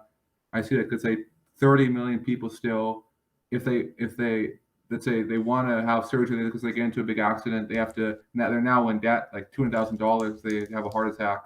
They're in the hospital for like 7 days or something like that. They're in tons of debt. I just don't like, as much as there are criticisms to the universal health system here in Canada, I really... Yeah, but a lot of people are not even aware of catastrophic life insurance policies. And this is one negative of Obamacare. He, I think, got rid of it. The really catastrophic ones. Like right now, my family deductible is $60,000. So I pay the first $60,000 per year for healthcare. We don't have to make use of it, and we very rarely do. I don't think we've ever gone the full 60,000. But my insurance premiums are incredibly low. It's like $300 a month. but it's still a large deductible, which most people would not be able to afford. Right. It's a large deductible that most people can't afford. However, if people had more of a catastrophic type life insurance policy, like real insurance, where they wouldn't go bankrupt because they could say, okay, whatever you can afford per year. And unfortunately, most people can't afford anything because they have zero savings. I shouldn't say most, a lot. They have zero savings. They don't know how to save. They just consume. They've been bought into this lie that they need through advertising all this stuff that they put in their garage and just let sit. Like if they saved their money, had cash in the bank, then they could have these insurance policies where, okay, I can afford this deductible per year for my family, assuming the worst case scenario. You're not going to go bankrupt then. In fact, you could probably set up a GoFundMe account and get some help from your family and friends, and you wouldn't need a universal healthcare program. I guess there are different ways to do it. I mean, I guess there are different ways of, but still, most people, like you said, they do make mistakes, and let's say a lot, are in debt, and they have to pay. It's still like healthcare. The cost of healthcare are a large, burden on them, I would say, generally. So, like, I just don't see if we're saying that if you compare it to the American healthcare system, that how good the American healthcare system is, like how much care it provides. Let's say Germany, like the healthcare systems in Germany and France, which are all free, and if they provide like just as good healthcare, I see no reason why someone should have to pay extreme amounts. Like, I just don't. I guess that's where I disagree with you, because you're conservatives. I guess there's the government's role. So I guess we can have like a friendly handshake on that. Yeah. Was there another topic you wanted? I actually see people in the live stream chat are saying that $300 a month is outrageous for a family of four. Like, here's another problem. The people who think $300 a month is outrageous, they probably don't even realize what they themselves are paying because it gets taken out of their paycheck. Because their employer probably pays for it. They have no idea. Yeah, it's complicated. The system is complicated. Yeah. Anyway, what was the next topic you want to talk about? Yeah, so I want to, it's a very controversial topic, Israel-Palestine. Okay, so I guess I could start it. So I'd like to say, first off, I'd say the Israel-Palestine conflict, I guess I should explain it a bit for people who don't know, has to do with the occupation of the lands called the West Bank and the Gaza Strip by Israel. And it has to do with the occupation of those lands. I think in those lands where the criticism of Israel comes from is let's say things like settlement building. So let's say like Israeli citizens who build homes in those lands where the Palestinians do not have citizenship. They don't have rights, and they're kind of restricted because the people who get the benefits there are the people the Israeli citizens who live fine. They get live in a first world country, while the Palestinians who live near them, they live like very little rights. They live, there are roads which are only for Israeli citizens, so the Palestinians can't even go on them. And I'd say worst of all now, if we look at, I guess I should have brought a map or whatever. It's like if the Gaza Strip, which is about a land of 2 million people who live there in dire poverty, which Israel has been occupying for about 55 years. For the last 15 years, they've been blockading with a naval blockade, with their navy out there. They claim it's because of the terrorist government there, but I think that they shouldn't be blockading that. So, yeah, that's basically my views. Yeah, well, the problem. What year was Israel granted that land? Was it 1946? Well, the land that they took, 1967, they took those big parts. It's not about Israel itself. It's about the land that they took in the 1967. Yeah. This is a case where the bigger stick will win. Well, I'd say it's about human rights, and I think it's about international law, following international law and the United Nations about But wasn't Israel the United withdrawing. Nations the ones who gave them the country in the first place? Well, it's Israel. First off, it's not about Israel. It's about Israel, in my opinion, has the right to exist like any other country. Yeah. But it's about the land that they took in an offensive war in the 1967 war. So it's about those. Well, that's the thing about wars. Whoever wins, wins. Yeah, but I think that the people living in those lands should be given rights like any other people, and certainly should not be continued. I hear what you're saying, and I'm lean pacifistic, being raised Mennonite. But we got to face facts. The rights come from humans. So if the majority of humans say, certain people don't have these rights, then they don't. Well, I think, I guess I believe in equality, and I definitely don't think like that there should be, let's say, like colonialism, I guess, which we had in the past. It's kind of like the modern day colonialism, which is there. It's just where, like, in those lands of the West Bank and the Gaza Strip. And look, I don't think it's right for the victor to be occupying people for 55 years now, since it's 1967, the Six Day War. I definitely don't think that Yeah, that's right. like It's things like I'm totally yeah, against, like, the reason why I think a lot of the world puts a blind eye. Well, I should just say America has a blind eye on the things happening is because they believe Jesus is returning and that Jews are the chosen people, and you can't have end times without Jerusalem and Israel and all this crazy talk. I just think that's ridiculous. But if I was a Palestinian, I would, at some point, you have to realize me and my people have lost the war. We are losers. We have zero power. And at that point, I would basically not antagonize Israel, realize that we're basically like slaves here and it's about survival. So don't start throwing rocks and bombs into, I mean, like, it's like you're going to lose. You have no good military compared to them. You're going to kill yourselves if you do this. but I'd say the protests come because for a good reason, because of the stripping of their rights, like, which they had before Israel occupied them. So I know, but you know, I see what I'm say, saying? Like I guess they're basically willing to commit suicide for a greater good in their view. But at this, like, if I was them, I basically would say, admit defeat, and just through words, through talking, try to convince the world community that this isn't right. But I mean, any military attempt, you're going to just end up dying.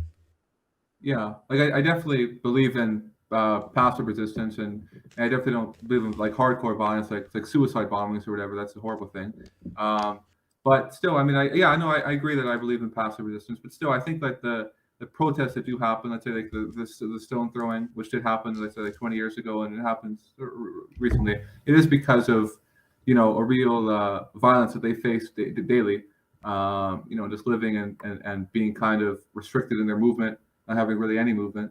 But yeah, I guess that's basically what I can tell you. Roger says the Israelis were there first. Actually, the Canaanites were there first. Yeah. I mean, this is the craziness. One could say something similar about the United States history, or even Canada with the Native Americans. But people also forget that the Native Americans fought with each other before the Europeans came. Like, they wiped each other out in some cases and took over their lands. So when pious people say, "Oh, look how terrible America and Britain was, and Canada with how they treated Native Americans," well, look how terribly the Native Americans treated each other before then. Like, and when it comes to compensation, who do we pay? Like, the tribe that owned it, the Native American tribe that owned it through these years or the century earlier, I mean, they changed hands often. Like, this is just the case of human history of you can't ever really say so and so owned this land first. No, I mean, unless you want to go back 200,000 years and go back to the Neanderthals. I mean, it's crazy. Yeah, no, I mean, I get what you're saying, but I first would like to say that I don't think it's what happened to, say, the Native Americans or indigenous people in Canada. It can't really be excused by that fact. Like, I think it was horrible regardless. Like, to say the genocide, whether it was committed intentionally or unintentionally by the colonists, wasn't justified. But secondly, to say, like, well, I guess you could argue with the Israeli-Palestinian conflict, there is a basis for it in international law. I think it's like, you look at the United Nations vote; they have a big vote every year. It's about the vast majority of the world agree on, like, Israel withdrawing from those lands. It's the vast majority of the world, except America. I believe that it's been specifically America and Israel, because America and Israel are good friends. Yeah. I think it's that because of their protests that it hasn't happened. So, Well, but I what guess, do the Israelis say about the settlements? What's like? Can you steel man the other side?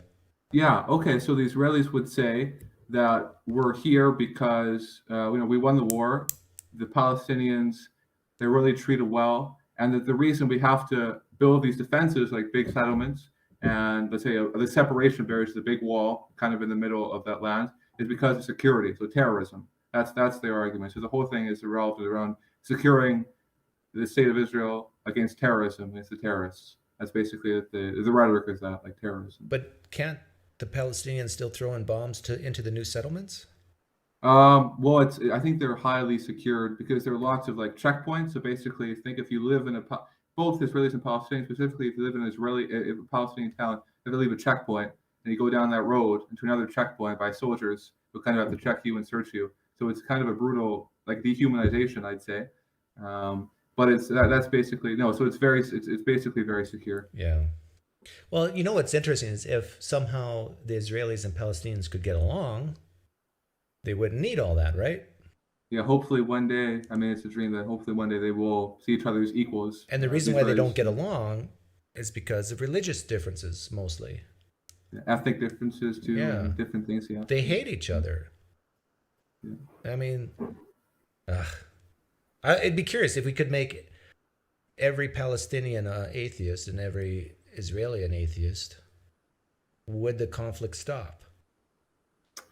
Look, well, first off, I'd like to say, like, I guess that there is sort of a view, like, of Palestinians because it's sort of like a, Muslim society that, like I say, like, a leftist looks at that society, women don't have that much rights. So I don't think that the average, like, leftist in America would like to, like, would support them because of that. It's the truth. It sounds offensive. It sounds like I'd be counseled for saying that, but that's the truth.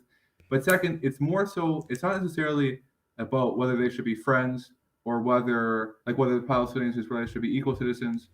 It's not really whether they should be separated and the Palestinians should have their own land. I just believe that they should have basic human rights. I think that there should be things that, the Israeli government has been doing, which should be, very, criticized by America. I think it happened if there was, big protests in the United States, which happened with like other countries like South Africa. Yeah, my recommendation to you is try to avoid using the phrase basic human rights and use the word civility instead. Okay, why? Because a guy like me could say, well, human rights come from people and people have decided that this is okay. So, that you've automatically lost at that point. But you could say, try not to kill them. I mean, be nice. Yeah. Okay. But, I get it. But anyhow, I enjoy the very civil conversation, John. What province are you in? Manitoba. Oh, you're Winnipeg. You're in Oh, I hate Winnipeg. Me too. My wife's from Winnipeg, and it's just so cold in winter. Yeah. The only good thing I like about Winnipeg is the Forks. It's very beautiful. The Red River there. Yeah, I went into Park Place Mall just to when was it? Last fall. Hasn't changed much. Do you ever go to that area? Park Place. Do you mean Polo Park? Polo Park, yes. Yeah, I go around Polo Park occasionally. I kind of live around there, so yeah. But Winnipeg is not a great city. I gotta admit, yeah. I felt like a minority. What do you mean? I went into Polo Park and I think I counted like only 2 other white guys. Yeah. There's lots of immigration, I guess. Yeah, I felt oppressed. Yeah. Anyhow, take care, John. Yeah, nice talking to you. Bye. What's your problem, Flamio? So here's the thing. JP just did the thing you told me to do myself. So JP, Jordan Peterson? no, we're going. JP Awakening. Yeah. He just did what I told you to do? Yes, you told me to just do the church thing to have a community, and he must have watched the show, and that's exactly what he's doing. No. He didn't say because of community. He said because of values. That he's sharing the values of Christianity. Yeah, and that's what you had to say to join the club. Am I correct? No, I was saying about finding a woman for you. That's what I was talking. Remember, you said every go to the church and say, "Oh, you worship Satan, you worship some pagan god." They're not gonna get wet. At least, I guess. Are you saying I'm a hypocrite? I know. Yes. No, no, no. I was saying for you, you were complaining of how you're lonely and don't have a girl. I said, go to church. Yeah, and that's what JP's doing by scale because he has a platform. No, no, he's a happily married man with a new kid. For him, it was about he Yeah, doesn't like the transgenders in sports, and he doesn't like this violence and looting he's seeing around, and he's saying that's evil, and so that and I'm going to align myself more with Christian values because of it. That's what's happening. yeah, but this for them, it's a business thing. That's his business. That's what he makes his Well, money yeah, on. now you're being cynical like I was, saying that he's just doing this to get more Christian money. That's correct. Trump's running again. He wants the Christian money because Trump's pretending to be a Christian, and he's Trump's probably gonna lose this time because I think he's gonna run against DeSantis. But he wants to get he wants the Christian money because that's his livelihood. Well, you know what? Trump might win again if the far left. I'm not talking about you moderate lefts. I'm talking the far left keeps this up, and the media and the, let's say the center left doesn't say anything. Like the center left should say transgender should not be in sports. Transgender kids should not get this therapy. I don't care if you call me a racist, a transphobe. I don't care. This is what the center left should do. If someone loots, you shouldn't like say, oh, as long as it's not over the $2,000 or $1,000, whatever. No, they should be prosecuted and put in jail. It doesn't matter what color skin they are. We shouldn't feel sorry for people who commit crimes. If the center left start talking like this and put up candidates that would be willing to be called transphobes and racists, they might have a chance to win. Well, they still have a chance to win, but they tried KKK candidates before. I mean, like Kelly Howe, a KKK guy, but she didn't win. So I'm not sure the KKK vote's going to come out for the Democrats this time. So I wouldn't bother.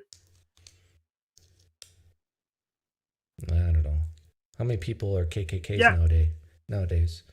Two. There's like two people. Probably less than communists. I bet you there's more communists in the United States than KKK members. Oh, heck yeah. Can we find the truth on that one? Can we fact check that? Yeah, we can go and fact check that real quick, but there's definitely more communists. Especially, there's so many communists that they fight each other. And pretty much the Chaz was controlled by communists. Are you a granola crunchy left-winging hug tree hugging liberal, or are you centrist? Where are you?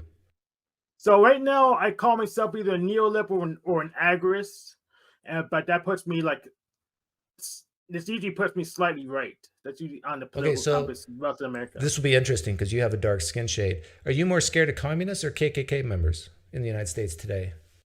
I have crypto Nazi friends, so I would say communists right now. I'm more afraid of communists right now. The liberals, the far left liberals, they're going nuts right now. You just admitted you're more scared of communists than KKK members. Oh, absolutely. And first of all, communists are way more organized. If they run that beat someone up, they could actually march a line and actually do it. You're giving some professors. You're giving the left a heart attack, Oflamio. It's just the facts. They had that backlog professor. They had faculty mostly they're communists at the top. They did the right thing, to be honest, protesting during the lockdowns, but they're mostly organized by leftists. You as a black man has fallen into the far right wing propaganda. That's what they're saying. Here's the thing. I was further right, but I came more to the middle because Trump was a bad manager. I'm just being honest. He wasn't. His leaks. His administration leaked like a sieve. Everyone's always just sneaking stuff to the media. Okay. Well, thanks for coming on to my show and calling me a hypocrite, Flamio. You're welcome. Anytime. Take care.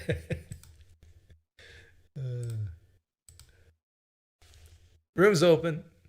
Hey, Sabra Cadabra, don't spam my channel with saying the same thing 3 times in a row.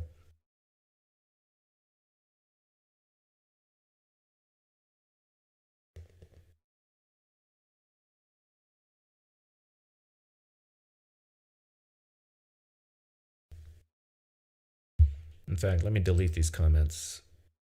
Remove. We only need one.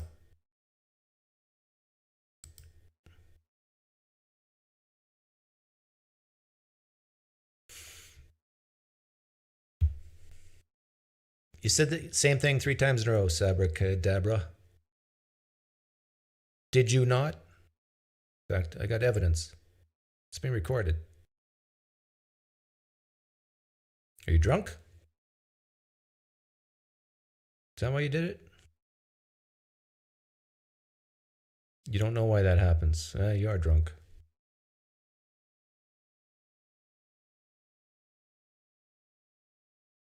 Maybe you got a sticky keyboard. Yeah, is your enter key sticky? Did you spill some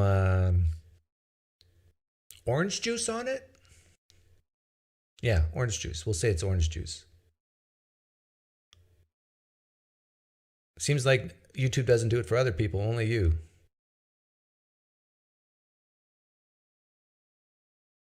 Room's open. In fact, if you feel shy, I can allow 3 liberals on it, left wingers on at the same time, to just to make it fair.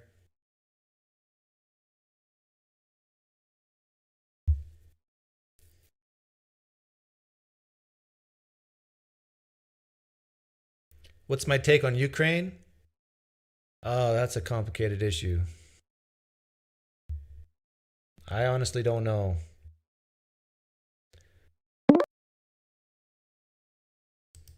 I don't know what to say about Ukraine. Hey, Doug, how's it going? Good. I'm against the deaths of war. I mean, when it comes to Ukraine, someone just asked me about Ukraine. That's good. That sounds good, Doug. Yeah.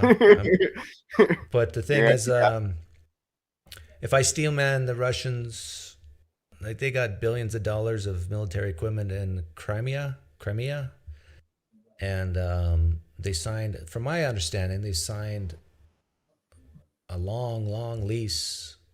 So they have a contractual something that says this part of Ukraine is theirs to use. And then there's like rumors of Nazis in Ukraine attacking the Russian people, and like what, 20-30% of Ukraine are Russian supporting. Maybe they should just have a referendum. Do we want to be under the rule of Russia, or status quo Ukraine? They may have had a better chance before they got invaded. And my guess is if they do a referendum, Russia will lose, but Russia will never abide by it, right? So what do you do? Piper, Doug, can you hear me? Yeah, I can hear you. Okay, making sure. Sorry, just making sure. I'm still monologuing about Ukraine. But what did you want to talk about? Okay. No. Why do you think kids transitioning is a radical left position? I mean, maybe you lumped. I don't think it's a radical left position. I just think there's more supporters on the far left side for it than against it compared to the right side. You think I'm wrong there? No, that's fine. Yeah. That's fine. But like, I think you cited it as one of the reasons, for example, why people like JP, for example, will get pushed towards Christian values, for example. Right. Okay, so you do, yeah. But couldn't we say the same thing about when gay issues were becoming bigger? Like, I remember when like the first decision happened like in 1998, and there were a lot of people who were not happy about the first gay marriage decision and stuff. So yeah, like, sure. Yeah, so I guess my point would be is Franco Flammio just said that. Like, he said he was far right, and then Trump won, and then that moved him. Like, basically, what happens in the social dynamics in the United States will shift people left or right. And I'm just saying that with JP, the Awakenings guy, he's been shifted right. Right. I guess the point I was trying to make in the chat a lot, which is that seems more of a him problem than the arguments themselves. It seems like from the way that he reasons that it didn't have to be the specific trend. If it wasn't this trend, it could have been another trend that would have sent his brain spinning in a different direction. So I'm trying to wonder, how useful is it to try to target the JPs of the world and make sure that they're not, falling into, I guess, Christian values. It just seems like one day they could be swayed this way, and one day they can be swayed another way. Yeah, well, you're right. But the thing is, people are people, right? They're going to be swayed. Right, but this to me is almost like this is like doing Like, not political everybody's like me. theory. That doesn't care if people hate them or love them. Right. He wants to be loved. Right, exactly. So if we cared about public opinion, basically, is political commentary should be the way that like political pollsters working for campaigns should do things, right? Where it's all about framing and not saying things that might sound bad or look bad, even if that's what they actually believe, right? I'm not sure what you're asking me. So I guess what I'm saying is I guess I'm trying to ask what the relevance of the point being made is, I guess. The relevance of the point I'm saying that if you don't want people like JP to shift to the far right, then moderate, and I think this is actually happening, moderate liberals and centrists should actually start condemning some of the things that he's worried about. Right. I just guess my question would be is should it be considered worth it if one of those things would be kids with gender dysphoria who have been counseling with a psychologist for a long period of time and they've decided that transitioning is best? Is that one of the things that we should sacrifice on the altar Yes. of? Yeah, I would disagree with that. I mean, And we can disagree. Well, and here's where maybe we can find common ground. I think maybe you could have both. So, for example, you always had like the Dick Cheneys of the world, right? Who wanted the middle pathway when it came to gay rights, right? They wanted like the civil unions. Actually, no, sorry, that's not true. He actually was okay with gay marriage, I think. But there were other people who were like, well, we'll have civil unions. That's a bigger deal. But I think nowadays it seems quite obvious that was just a dumb little half measure. See, now, if I was a liberal, I would say this is called whataboutism. But when I do it, you're now talking about gay marriages. Explain to me how this is not whataboutism according to liberals. I mean, they always tell. Forget about it. I just got to assume people are always inconsistent. I mean, it's a fair point, and I think that's fair to bring up. I'm not trying to get you in a gotcha or anything like that. Just No. I just think with the transgender thing, how do we know a kid's transgender, Gabe? The most reliable method I would say is through psychological assessment. Right. And what is exactly that? Do you know? I'm not an expert in this. There are like tests and measurement in the psychological literature, and usually like a clinical interview. Is there a biological test? Like, can you pee in a vial? No. No. So how do we know if a kid's transgender? Because the kid tells them. Okay. But is that a reliable method? Is self-reporting a good, reliable method? I would argue that this would be reliable based off of the results said by kids who report these things and how their transition goes after the fact. When kids are going through puberty, they're often confused and crazy. Would you agree? Sure. Yeah.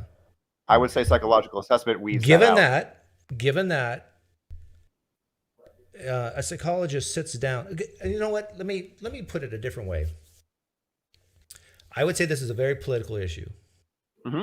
Agreed. And because it's a political issue, would you be for having a panel of psychologists to determine if a kid is really transgender? But on this panel, you have to have far left, far right, mid-left, mid-right psychologists. In other words, you got to have some Trump voters who are psychologists. Would you be for that? Does that mean that? Not if it was the consensus of the field. I'm sorry, Sean. Go ahead. Yeah, the problem is there's not many right psychologists. Well, there is. But even if there's less, though. But you see my point, what I'm getting at. What I'm getting at is the reason why people like me don't trust a psychologist who says a kid's transgender is because you mostly have far left-leaning psychologists making these assessments on a very politicized issue. So I'm going to actually speak on behalf of a lot of people in America too. They don't trust these psychologists. They don't trust them. And we're talking about issues that could affect a child for the rest of their life. And so, Yeah, but I heard somewhere that the majority of young kids, like teenagers that transition to trans, don't regret it. It's only a few percentage that regret it That would afterwards. be correct. Yes. okay, what percentage do we know? I'm not sure. I heard it Is this somewhere on based YouTube. on It's like is this 1%. based on polling data, or is this just based on what you've heard on social media? No, there's psychological studies done on it. That's the reason why it's. And how many years does it go back? There's stuff in the 2000s. I think the 2010s. I mean, I have to look it up again real fast. Okay, but- so let's say, what's your guess on the number of kids who have transitioned and regret it? What's your guess on that percentage? 1%? I'm not sure. I'm guessing no. Okay, let's give you 1%. So how do we prevent that pain and suffering for the 1%? I would say that. So this is all about. I mean, you're a financial analyst, right? So this is all about what's the word I'm looking for? Don't give me that we're just going to do a greater good argument and not worry about the 1% because we're helping the 99%. Well, I'm talking just about the 1% right now. Can we help them? Because I mean, this is all a cost benefit analysis, yeah. Right. I know exactly where you would go, but I'm just Right. talking about the 1% right now. In other words, I'm asking, like the outsider test for faith, how would we tell the difference between the 99% and the 1%? What's a reliable method? We don't have one. We don't have one. And so how does that disprove anything we're saying, though? What I'm saying is that when you have a situation, it's basically like religion, where it's a faith-based belief system that when someone says, I believe in my heart, I'm transgender. And then now we're making policies and medical services based on You would the never make feelings this in their argument heart. if cancer treatment was effective in 99% of cases. You would not be making this argument. Can we detect cancer through tests that is... It doesn't matter. We're talking about the well-being of the kids Right. after the fact. Yes. Right. We're talking about doing things to children, doing procedures on children that are unnecessary because they don't actually have the disease. In 1% of cases. In 1% of cases, I'm going to just grant you the 1%. Now you admitted to me we don't have a reliable method to tell the difference between the 1% and 99%. Correct. But with cancer, we do. The method to know if a treatment that is 99% effective in 99% of cases, we don't have a reliable method to see if a person will be in that 99% or in that 1%. It's the same thing. So basically, the way you can tell someone's transgender is through talking. Yeah, they haven't done genetic studies yet. We're not into that. They probably haven't found the gauge. Sure, they haven't found the gay gene yet, but that doesn't mean. I mean, I heard that Thailand has a lot of transgenders, and they're totally fine about it. I think they're Buddhist. So I think in the future we're going to become more LGBT. This is whataboutism. You bring up gays every time I want to talk about transgenders. This is Well, whataboutism. Bill Maher said that it's doubling every 10 years. So if he's right, that means we're all going to be LGBT in like 50 years or something. I don't know. Yeah. So get used to it. I don't know. This is the problem. I'll just be honest with you, Gabe, at least. I'm not sure where Sean Kelly stands on this, but this is why a lot of people on the right, and probably even centrists, don't trust anything about this. Is because the diagnosis is done through talking. Well, and some of the treatment is done through talking to make people feel better. Talking and tests. What tests? So it would like a Likert scale test. Like those are the primary psychological assessments. Okay, what's the difference between that and a personality test? As far as like the actual style of it, that it's a similar style. Yes, Likert scales. Yeah, it's personality tests. I'm a psych undergrad. I know that. Yeah. You know that personality tests have predictive power, right, Doug? Yes, but people. Okay, they're legitimate tests. They're some of our most reliable tests. But people's personality tests actually can change over time, right? It's actually fairly stable. Believe it or not, they've done tests on it. It's actually pretty stable. No, especially when you compare adolescents to adults, it changes. that's going to be the most where And the this most is change exactly happens. what the issue here. I have no problem with people in the transgender community who wants to take hormones or have surgeries. If they're, think they should be closer to 28, but as over 18, as full adults, they spend their own money or get other people to pay for it. I have no problem with that. But I do have a problem. You're using though tests about personality to say that's the case also in when it comes to diagnosing and treating people with gender dysphoria, which I would just disagree on that. Well, part. we are talking about gender dysphoria right now, right? Right. So what I'm saying is that the way that you would say that personality changes and that gender dysphoria is a pretty fixed common thing, and we know that what seems to help. How fixed is it? Do you have any data? Again, it's fixed enough for, like I said, it's fixed enough based off of the amount of people that we see who report better quality of life after transitioning. Of course, you're going to, after transitioning, let's say someone wants to wear a dress. Okay, you're born with a penis, but you want to wear a dress. Okay. And part of the transitioning procedure is to help them feel more comfortable in the dress in public. Of course, they're going to feel better. Is this what we call science now? Well, actually, no. The thing is that we are finding that that's generally not enough for people with gender dysphoria. Say that again. So people who have gender dysphoria, before they have like a surgery, for example, they might do exactly what you said, right? They'll start presenting themselves, right, as if they're the other sex, right? Yeah. They'll wear dresses, put on makeup if they're born male, right? Okay. But what they're showing is that the reason why transitioning happens in the first place, surgically speaking, is because those measures aren't enough, and this usually is a much more effective, at least when you put all things together. This usually helps with diagnosis of gender dysphoria. But what is the metric to determine whether transitioning has worked? Again, you're going to check in with your psychologist. Right. You feel better. Yeah. Yeah. See, I've also heard the gay people who are allowed to have sex with people of the same sex. This is what aboutism again. This is different though. Well, no, we're talking about feeling better. We're talking about feeling better. Okay. But notice the difference between, let me do some whataboutism. This is the difference between that and cancer treatments. Like someone who can go through cancer therapy can feel better as well, granted. But we can actually take an MRI machine and see that the tumor is gone, to see that their blood work is better. We can have objective stats to say whether something's worked or not. But when it comes to issues like transgenderism, it's all feelings based.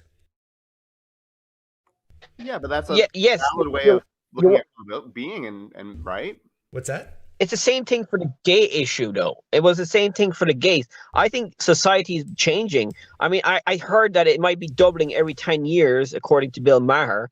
I have no problem. I have no problem with the gays. It could be something. It could be something to do with the chemicals that we're eating or something. We're getting less. There's loads of chemicals now in the environment. That could be also a problem, a cause of the increase in LGBT. But that does not mean that if everybody turned LGBT because of the chemicals that were out. You're saying the chemicals in the water is the reason why we have gays? More gays? It could be. No, I'm talking about LGBT. It could be. The increase could be cause of chemicals in the environment. It's that fluorine in the water is causing them queers. Well, that's what some people say. All the conservatives don't believe that. But I'm not sure. I'm not sure, though. I could be open-minded on it. Because I heard that it's doubling every 10 years. So is it the environment that's causing it? Or is it the chemicals? Or is it the liberal? I heard that in California, there's more LGBTs than in Texas. Now, I could be wrong. Well, but you know what the young people, you know what the far left will say to that? It's because in California they're more accepted, so they're more likely to report that they're queer. That's the argument. That's good, though. That's good. I mean, the majority of conservatives don't like the LGBTs because they can't have kids and they think it's a sin because it says so in their Bible. That's the majority of people who don't like the LGBT are religious, I think. And maybe a few atheists that think, there must be something wrong in them. We're not even talking about specifically whether people are liked or loved or not. What we're talking about is allowing children under the age of 18 without the consent of their parents to get certain hormone treatments or surgeries. That's the real issue. The other issues of, I just want to be loved. Like, who cares? I mean, the real issue are these. Yeah, but I heard that it's better to transition when you're before a teenager because you don't get the hormones. See, after you become a teenager, the hormones kick in, so you don't transition as easily, I heard. So I heard that it's better that you transition before you become a teenager because hormones or something. That's what I heard. That's what some doctors say. Transitioning is easier if you do it. That's one of the reasons that they cite for why. But again, you're relying on the testimony, the eyewitness testimony of a crazy hormone, stupid children telling you their feelings. And psychological experts who have assessed lots of crazy teenagers and are pretty good at differentiating ones who are the crazy ones versus people who have. Would you be for or against a psychologist making an assessment after one meeting with a teenager? Absolutely, I'd be against that. 2. How about 2 meetings? I would still lean very heavily against 3. How about 3 meetings? I would say it probably closer to about 8 meetings or so at the very least. Okay. See, we can forget about all this talk about our disagreements. This is where the rubber hits the road. And I get the concern. Yeah. And I have a sense that I could, if I wanted to, find places in the United States where kids have been treated with less than 8 visits from a psychologist. I'd love for you to try to find that. In fact, off the top of my head, I might be able to bring it up now. It was a person in a clinic. I don't know if I can think of the name.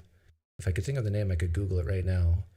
Here's what I would challenge Doug about on this is to make sure it's an actual surgical transition and not just a social one. Because there's a lot of crazy parents out there, I will grant you that, they've kind of all bought into yes, everything, whatever you identify with at all times, no matter what, is always so cool, no matter the age. So like young kids in single digits, right? They'll be identifying a different way. I would totally be against surgery in those cases. It has to at least be in adolescence for sure. Can anybody, I can't think of it off the top of my head, but if anybody in the live stream chat remembers what I'm talking about, I forget who published it, but there's been cases in clinics. It might even not even be in the US, but cases in clinics that after like 2 meetings, surgery was done or hormone treatment was done.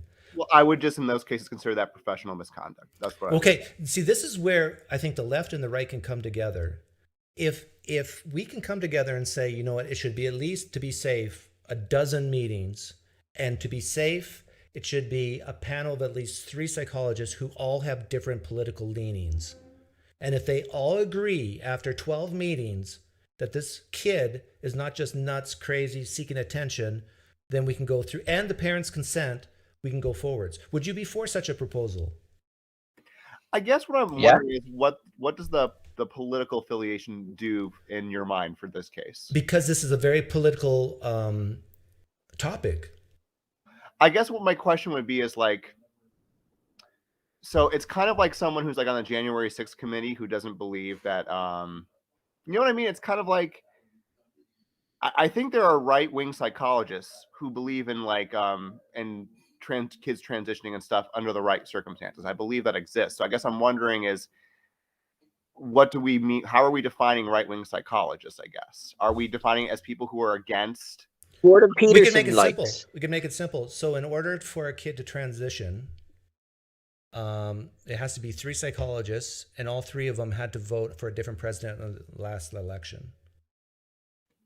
I think that's fair. I think that's so you'd have to have a Trump voter, a Biden voter, and maybe an independent voter, 3 psychologists who all agree after 12 meetings. But you know what I think it's better, actually, Doug, I'd be more in favor of, you know how there's like professional boards, like there's medical boards, there's like the bar in law and stuff like that. I'd be more, I think, in favor of something like that, in my personal opinion. Yeah. More people the merrier. But I have a feeling that if you were to look at the kids who have gone through hormone treatment therapies, and this is just all my tuition, that the things that we're kind of agreeing on has not happened. That a certain threshold number of assessment meetings and a panel or a group of people who have different political biases all agree upon. Like, I think you would get a lot of people on the right feeling way more comfortable with things if you had this. I agree. And here's my reason why I think that doesn't exist. So first of all, I think we can agree on this. People who identify as transgender are an incredibly small part of the population, right? Well, Very. how small? Oh, okay. Yeah, I guess the people identifying as so people who have been diagnosed with gender dysphoria are a very small part of the population. But because of what some people on the left would say, because of the acceptance that society is now showing, it's people who are reporting as transgender is now an exponential curve up. It is, and we could definitely talk about whether or not all those people are legitimate cases of gender dysphoria or not. I would consider that another conversation for sure. But people who have been actually diagnosed with gender dysphoria, as in that very bodily, I feel like I'm a man trapped in a woman's body, or I feel like I'm a woman trapped in a man's body, that kind of a feeling, that still is a very small proportion of the population, or are we still at odds on that? Well, yeah, it's probably still single digits. Right. So I would say the number of psychologists specializing in this is actually pretty low. And since the attention is pretty new, there's just not a lot of people who specialize in this. So it used to just be done on, hey, you find someone who has some sort of experience in this, because there aren't a lot of professionals who have a lot of experience with these cases. Does that make a little bit of sense? Yeah. Yeah. So Well, I guess Jordan that's why Peterson we have a huge panel. I would said he does. Jordan Peterson did a mistake there in Canada with the. I mean, Jordan Peterson, he's probably the best example of a conservative psychologist, and it's not looking very good for him, I think. Yeah, I think it's way more reasonable to say that kids, especially young teenagers, are seeking attention. And if they can get attention through telling them that they're queer or transgender, and they get love because of it, that's a red flag. Yeah, so I would say this actually might get, maybe I shouldn't trust the internet. That's generally not a good idea. I work in behavioral health. So I work in a school working with kids with extreme emotional disturbances. And we have seen a trend post-pandemic of a lot of kids in these facilities identifying as transgender. There you go. Yes. So I'm very sympathetic to, I'm not saying that there's no problems with that big study that came out that a lot of psychologists hated about how social pressures like in school socialization can cause people to identify as transgender who might not be. That study, someone in the chat probably knows exactly what I'm talking about, got a lot of criticism, but I think there might be some merit to that based off at least the anecdotal experience. Okay, so I want everybody to hear what you just said, because that's very important. You work in a social what? So I work in a behavioral health program. I work in a school program where we deal. Yeah. You work in a school program that deals with behavioral health, and you said from the pandemic, the COVID-19 and 2020 to now, you've seen a big increase. In people, teenagers identifying as transgender, and then deciding to identify back as their previous name. So we have a hard time. Oh my goodness! Yeah. How can you still have the views you have now? I'll throw you a bone. Oh, because you should be just like me.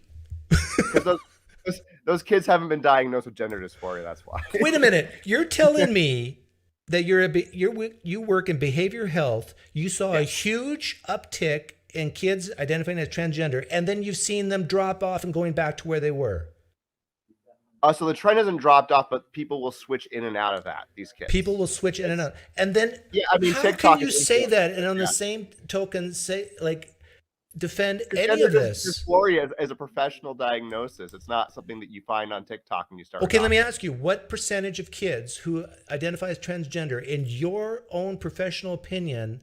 And I know it's a guess because you haven't surveyed all of them, but what? Yeah, I'm definitely not an expert on but it. I'm asking you to guess, an educated guess, because you work in this field. What percentage of kids who identify as transgender do you think will go back to saying they're not transgender? Oh, that is tough. So I gotta be careful. I do not want to get into. Who cares what? Please, Gabe. No. I mean, don't I care don't about the woke mob. I don't want to get in professional trouble as far as like letting out like details. No, don't let details. I want a number, percentage. So we have some kids. I can't. I don't know how to say this. There's some kids that seem quite obvious that they're pretty clearly transgender. They've identified that way for a very, very, very long time. And then there's other kids who do not have that history. I know. I'm just asking, is it over 50%, under 50% who... I think maybe as high as 50-50. Whoa. Yeah. Okay. So before we were talking about the 99-1, now we're talking 50-50. Okay. Can I ask you this? Can you see a distinction between people identifying as transgender versus people diagnosed with gender dysphoria? No. And here's why. Why not? Because the way you diagnose is from the kids who say, I'm transgender. It's more complicated than just that. Is it though? It's reporting that maybe few personality tests.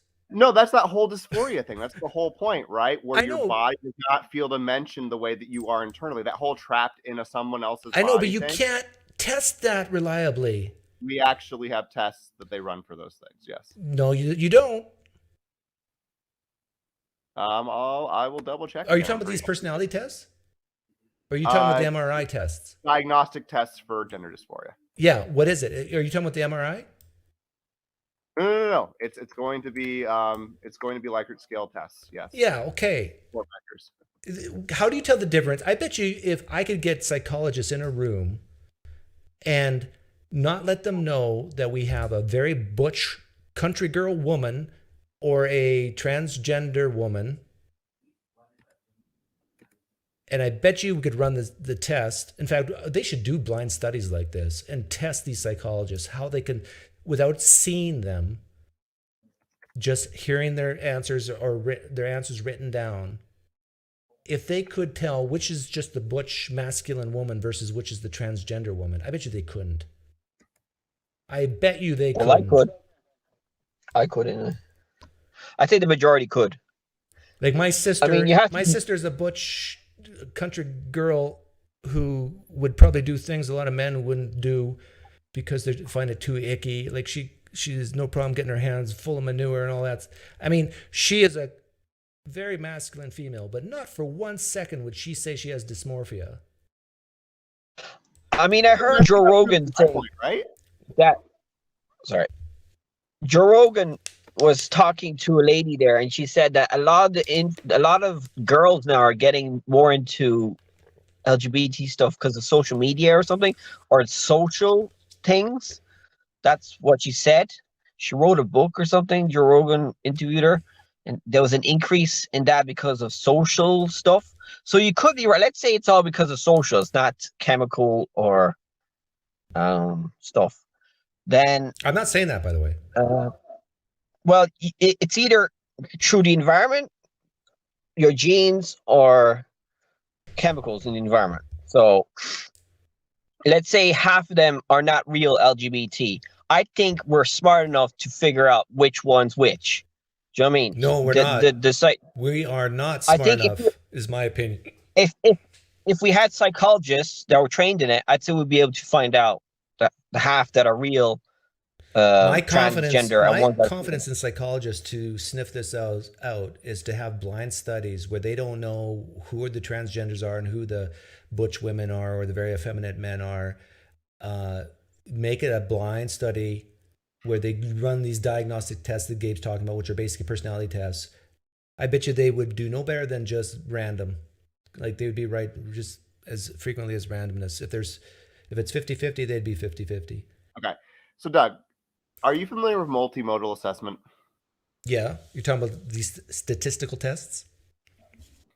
Well, it's a general term, right? So it's basically for having various sources to be able to assess and come to conclusions, right? So you're not just doing one form of testing. You're doing different forms of testing and then trying to figure out what the best conclusion is or best course of action is based off of that, right? So in psychology, for example, we don't just take reports from children, right? We will take reports from their parents. We'll take reports from their behavior in school, for example, because a Yeah. kid could say something different, parents could say something different, and also teachers could say something different, right? So you need to Right. get a more full picture, right? So we're using all of these things, and that's why I really kind of stress the psychologists over multiple meetings and stuff like that. You start to get a better understanding of the kid.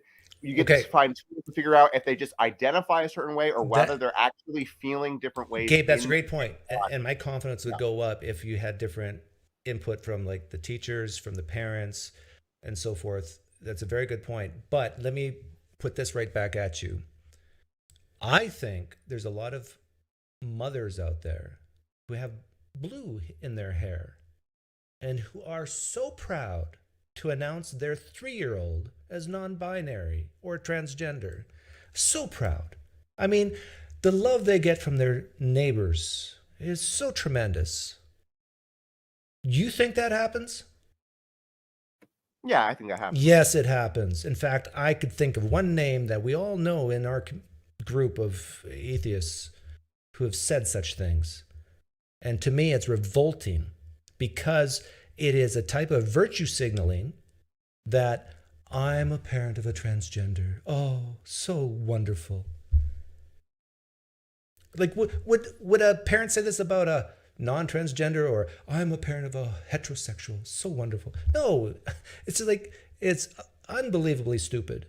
And I think if you start getting this multimodal thing, you got to take that into account. How many of these parents desire their children to be transgender? Oh, that's why I believe in multimodal assessment. Absolutely. Yeah. But the thing is, again, this gets back to the politics, right? Like, if you want to do multimodal, have more inputs in, I want the opinion of that far right wing Trump voting uncle. I want his assessment as well as the mother who has blue hair on their child's, whether they're transgender or not. And my guess is a lot of people on the left are going to say, no, shut up that right wing uncle. We don't want his I think the majority of those right-wing psychologists would probably say no to the majority of them. Even if they know that probably half of them are true trans, they'll probably say no to the majority of them because they just don't like trans in general, because they think it's unnatural, God doesn't like it. So they'll probably think of, conservative, let's say Jordan Peterson types were conservative psychologists. They probably would delay it as far as they can, maybe after 18, let's say, like they did the laws there in conservative states after 18. I guess it could work, but it's not always good for half of them. But let's say you're right that half of them are not real and they do transition, real surgery and stuff like that before 18, half of them that are not real trans. Yeah, it is a mistake, but it's a big mistake for half it's people. like, I don't know, like, so yeah, obviously, but I'm just saying that maybe the majority of the conservative psychologists will not be for any of them. They won't let through any of them. That's the problem. And what happens, like, how do you filter out this whole idea of doctors, psychologists being potentially sued if they don't give a transgender teenager what they want? There's so many pressures in them to do what the kid wants. I think, though, that's a similar pressure for, like doctors, for example, who will take issue with a woman coming in who wants to get their they don't want to have kids. And some doctors on conscientious grounds will say, no, I can't do that. I will choose not to do that because you're too young and I don't want to take that away. You might change your mind. It's a big decision to make, right? Making sure you can't have kids sterilizing you, basically. And so I would say it's a similar issue with that as far as transgender, a psychologist not doing off, just is that the field has protected the professionals in that case pretty well. And I would say that something similar would happen in this case. I hope so. Because so far we haven't been seeing cases of it. Cases of pressure? Of professional malpractice or discrimination suits based on professional psychologists. Well, I've heard of people now suing clinics that do the transitioning, like the surgeries. They're now being sued, some of them, from transgender people who are no longer saying they're transgender. And I agree with their right to be able to do that. I'm all for patients' rights. I'm not saying that they can't do that in the slightest. But let's look at this from a risk assessment point of view. let's say I was a dictator of the world and I made a law, a rule that says no transgender can transition until the age of 28. And then they have to pay for it with their own money. Now, what is the risk of that? What's the downside? You'll have an increase in suicides before 28. Okay. I knew you would answer that way, and this is a trap question. Do we have any evidence of that? Yes, we do, because we know transitioning will decrease the rate of suicide. Show me the evidence of that. Of actual suicides. Actual suicides. So you want me to show you the rate of people suiciding without transitioning versus suiciding after transitioning? Right. Okay. Of I can actual, no, don't come back to me in a day and say thought of suicides or considered suicide or even suicide attempts. I'm talking about actual suicides. And Gabe, I'll be very honest with you. You're going to spend the next 2 days trying to find it, and you won't find it.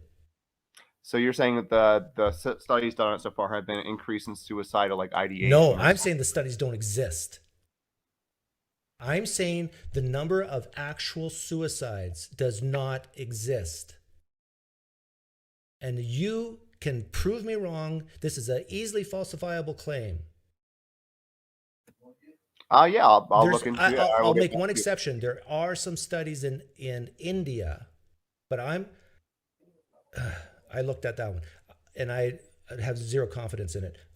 We're talking about the United States mostly. So find me in the United States, number one, the actual number of suicides of kids before transitioning, who are transgender, and after. And I propose to you, you will not find anything. I think. Sorry, go ahead. Ask. I think you could be right. I mean, let's say we didn't force the kids after 18. No, we didn't give them surgery before 18. And then we only gave them hormones before 18. And then after 18, they can choose to get surgery. I think that might be better. That's better, but it's still bad, in my opinion. I gave the example of a kid identifying as a muscle man, but he's scrawny, and he's 13 or 15 years old, and he wants steroids. How dare you deprive this kid of steroids? He has dysmorphia of his body.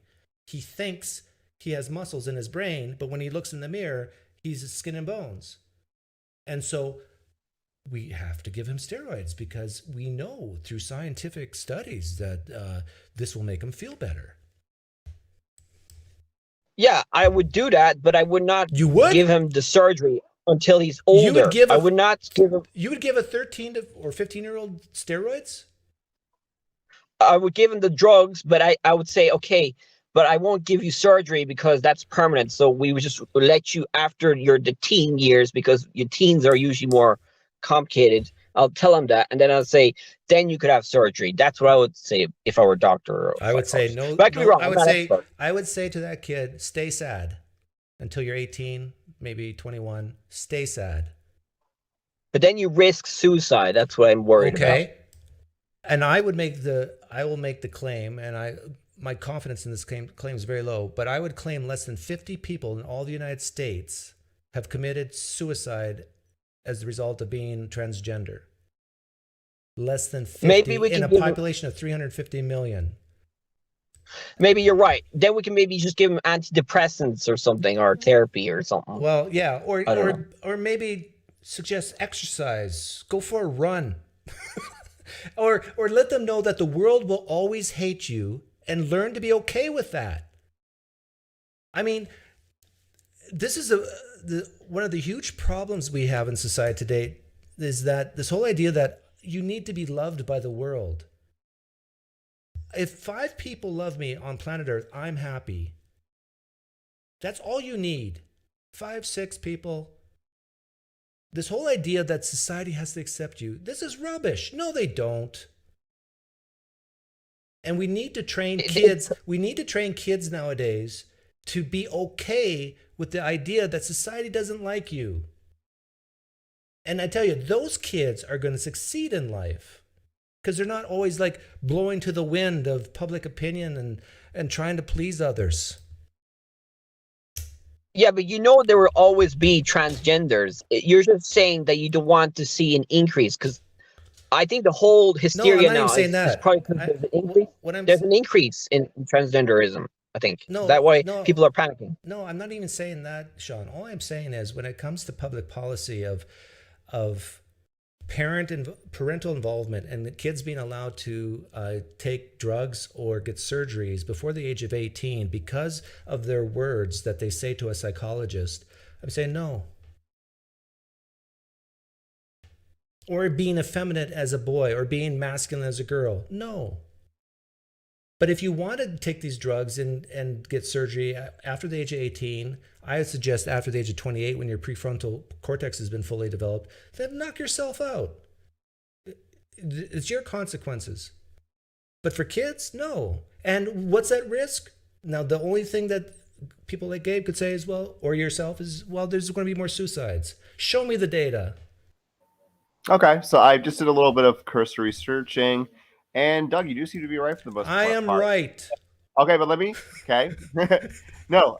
So it's on measurements of. So yeah, like suicidal ideation, for example, or depression, for Right. example, and stuff like that. So basically, we would have to wait over a longer period of time to see over because the problem is you can't actually create a ethical study in which you're trying to measure for suicidal outcomes because that is a problem with your methodology. You'll never get it past a review board.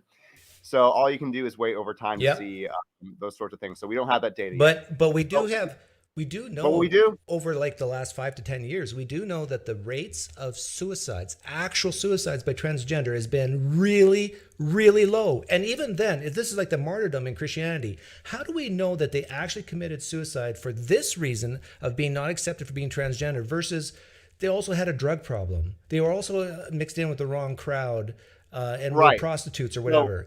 I mean, Here's what I would say. We can make a decent inference, not infallible. So you're mentioning compounds, for example, right? So we have a study, right? And how do we know that this other compound isn't giving us why is, the suicidal ideation comes from like having a bad family life, or it comes from this, or it comes Right. from that? How do we know it comes from being gender dysphoric? So yeah, if we got more information, we have to update, but it seems to be based off of the studies that we have that it's just greater rates of depression and suicidal. So measurements of risk for suicide for people who don't go through treatment for gender dysphoria. yeah. So it's basically as simple as that. And from there, we can infer that drastically. We can make a good inference that these treatments do reduce the risk of suicide, and we'll have to see if the. So the only harm then you're admitting to me is that they're sad. Well, sad, which may lead to suicide. We don't know. Well, we do know we don't have any data that shows that they actually do commit suicide. And we have data on suicidal ideation generally, and we do have correlations with that and actual suicide. well, okay, but do you know how many people in the psychology has done a bunch of studies, Doug. I know that it seems like you're not a huge fan of the field, but there is some data out there on suicide. There is data. You know how many people committed suicide in the United States last year, roughly? It's around 20, between 20 and 24,000. And do you admit that people who have been diagnosed with gender dysphoria are at a much higher likelihood of suicide? But let's run some very cursory numbers. 22,000 people. Let's say it's 22,000 people commit suicide last year in the United States. What percentage of them are teenage transgenders? Oh, I have no idea off the top of my head. I mean, just based on the general population, we said 1% before, right? Or less. 1%. We're talking about 2,200, and then 2,200. Well, that doesn't even follow because we're trying to figure out suicide rate, not just the what's the general? What's your guess on how many transgenders there are in the United States as a percentage of the population? 1%. So we mentioned about 1%, right? So 1% of 22,000 is 220. Now, of the 220, not all transgenders even have this idea to commit suicide. It's about 40%, right? I believe that's correct. Yes, I've looked at the studies. So let's take 220, which is 1% of 22,000 times 0.4. That's 88.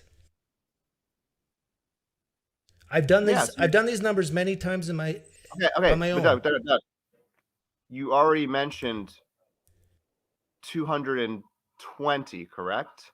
Yeah, Out of 22,000. So you're getting a smaller number of a smaller number of a smaller number. Of course, the number is going to be small. right. So the risk, what we have here, is 88 kids by telling them, sorry, you got to wait. 40%. No, 88 kids is 40% 40% of of 1% of 22,000. Yeah, it's 40% of 1%, right? So we're talking about the transgender kids. We're not talking about non kids. 40% of the 1% will have this idea of committing suicide. That's a lot. Right. Yeah, it's fair. a lot. Okay. So As a proportion, that's a lot. do you Doug. disagree with the 88 number? No, I guess what you're saying is if your whole point is that there maybe are bigger fish to fry as far as political issues are concerned, I probably would agree with you if that's what the point you're trying My to make. point is, what's at risk here in the worst case scenario is 88 people of dying because they didn't get their transgender treatment. I can flip that around on the conservative. So I'm like, so then why is this a particular obsession? Why can't conservatives just be like, who cares and move on? Notice I did not even bring up this topic today. You guys did. Oh, well, you mentioned it in the live stream. That's why I jumped on. I mentioned that this is why JP is shifting to Christianity. Yeah. Yeah. But I like most of the time, most of my content on my channel is not about this. I mean, yeah, but I mean, your stuff is usually about religion, so. Well, I'm saying even in the political channel, I'd say 95% of the time it's not about this. Soon as and let me tell you, I've changed my mind on this in the last 6 months when I found out that transgenders are not committing suicide and actual suicides in high numbers. It's always do you have data one way or another? Do you have data one way? Yeah, but still 40% of a small number, no? There are 400 transgender thinking about suicide, 40% of them. I mean, that's still a lot. Literally, small number. Transgender people are a small part of the population. That's what your point is. Well, and even if we grant that all 40% who think about suicide actually do it, which we know is not true, it's going to be less. Yes. So even the worst case scenario, we're talking about 88 lives here in the whole country. Right. Like I said. Yes, but if you force them to be, other issues are more. If you force them to not become trans after 29, there's a higher chance that they'll commit suicide because they have to wait longer. But your solution would be what? Therapy, toughen up, tough love. But that doesn't always work, you know. So I don't know. I'm not expert. I already gave my solution. Exercise and teach kids that it's okay if the world doesn't love you. Yeah, but you could say that to gay people as well. I mean, yeah, it's kind of for a gay person. I would say the same thing. If you're sad, I get like it's fun, like in this sense, and I get that, right? Generally speaking, people need to toughen up a little bit, and in fact, even people who are receiving psychological treatment, could benefit from toughening up. But let's be honest, not just toughening up, but like I mean, right? But exercise, do stuff. Is not a legitimate clinical approach to people who are like dealing with suicidality and with depression. Like for just in depression in general, if someone yes, drugs can help, but I think there's a lot more research done on drugs for depression versus hormone treatments. Oh well, it's just talking to psychologists, Doug. It's just talking to psychologists. That's one of the ways that they deal with it. So yeah, well, on the farm, what we did is we worked so hard that we didn't have time to be depressed. It's such a first world country problem. Things like CBT, cognitive behavioral therapy, is one of the. Although farmers have a high suicide rate when they're in their mid 50s, I'll give you that. But that's because of bills. Like you're more if you are concerned about suicides among transgenders and how terrible this is, if it's because of death, then you should be more concerned about middle-aged white men. They commit way more suicides as raw numbers and they have the means, they tend to have guns, whereas teenagers don't. They are actually successful in committing suicide, whereas most transgenders, they have this idea of committing suicide, but they don't do it. Yeah, Doug, all I would say is that this is because I'm interested in whatever's going on in current politics, right? So this is an issue in current politics. And so I'm like, wait a minute. So what do I think is actually true on the matter? I'm not saying that this is the most important political issue. Never claimed it was the most important political issue. Okay. I would say though, if someone is dealing with gender dysphoria, that they should go talk to a clinician and be assessed by them and not by someone who is skeptical of the field in general. That would be my general advice. And to listen to the people who have read these studies, who have seen about the reduction in suicidal ideation, the reduction in depression, and then to make a decision. Because everyone who is counseled about possibly transitioning who has gender dysphoria, not all of them decide to transition. So it's not like there's this huge movement among psychologists to force people to have surgeries who don't want to have surgery. That's the big thing I don't get. So when you made your point earlier about people who kind of, they're identifying as transgender, because it's cool and stuff. I'm sorry, after a few sessions and there's surgery starts being set up, you're going to see a lot of those kids balk at like, oh, hey, you know what? I actually don't want my genitalia cut off. This is a serious decision, and people who are considering it, consider it seriously. Yeah, it could be 50% according to you. You said 50% leave. And so you're thinking most of those people are like, hey, yeah, I'm totally fine with having my genitals cut off. No, I'm saying that, yeah, if you actually put a knife to their genitals. And I'm saying, yeah, psychologists are pretty good at figuring that out. Yeah, then maybe they'll say, just kidding. I mean, maybe I'll work it out on my own. Yeah, that's literally what happens. Yeah. Yes, I agree. But then what about the people who really think they are? And also, that, I forget her name, but there's a High School Musical theater guy who is now an adult who's making millions of dollars, and he transitioned, had the surgery, I believe. I'm not sure the bottom surgery, but I think she did, and making millions now. She was on TV talk shows. Do you know who I'm talking about?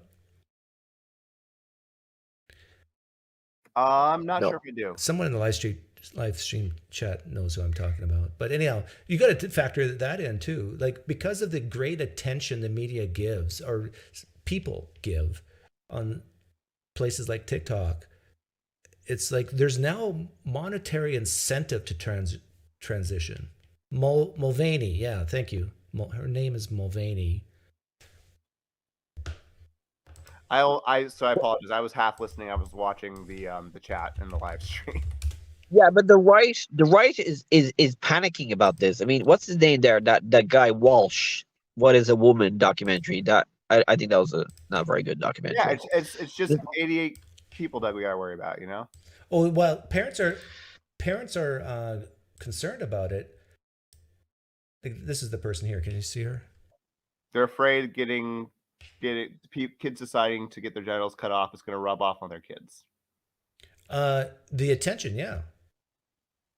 I can't. And losing control of their own children. So how are we taking that seriously? Like, do we have any empirical data saying that this is resulting in kids doing this? No, I'm not talking about going through with the actual surgery. But what I'm talking about is if laws are set up where a child can be taken away from their parents for using the wrong pronoun, for example. Like, this is what I'm talking about.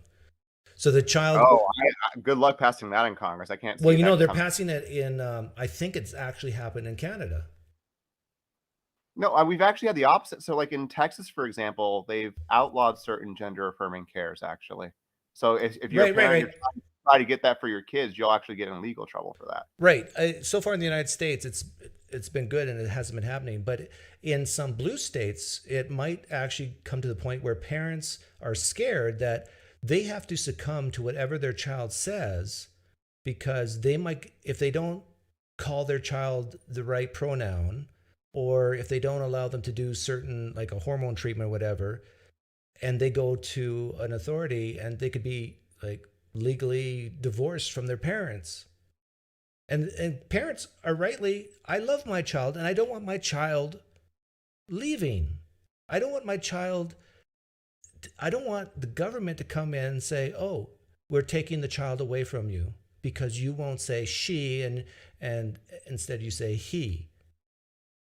This is what they're scared of. There must be an increase then of this feeling in the general population. I heard that if it's true that it's doubling every 10 years, this transgenderism, then obviously people are going to get scared. They're saying, what's going on? Why is there so many people thinking about this now? So obviously the conservatives are worrying now, the scientists are worrying. They're But freaking out about a phase. The only thing is, like, I don't see this leading to this huge crisis of parental rights, Doug.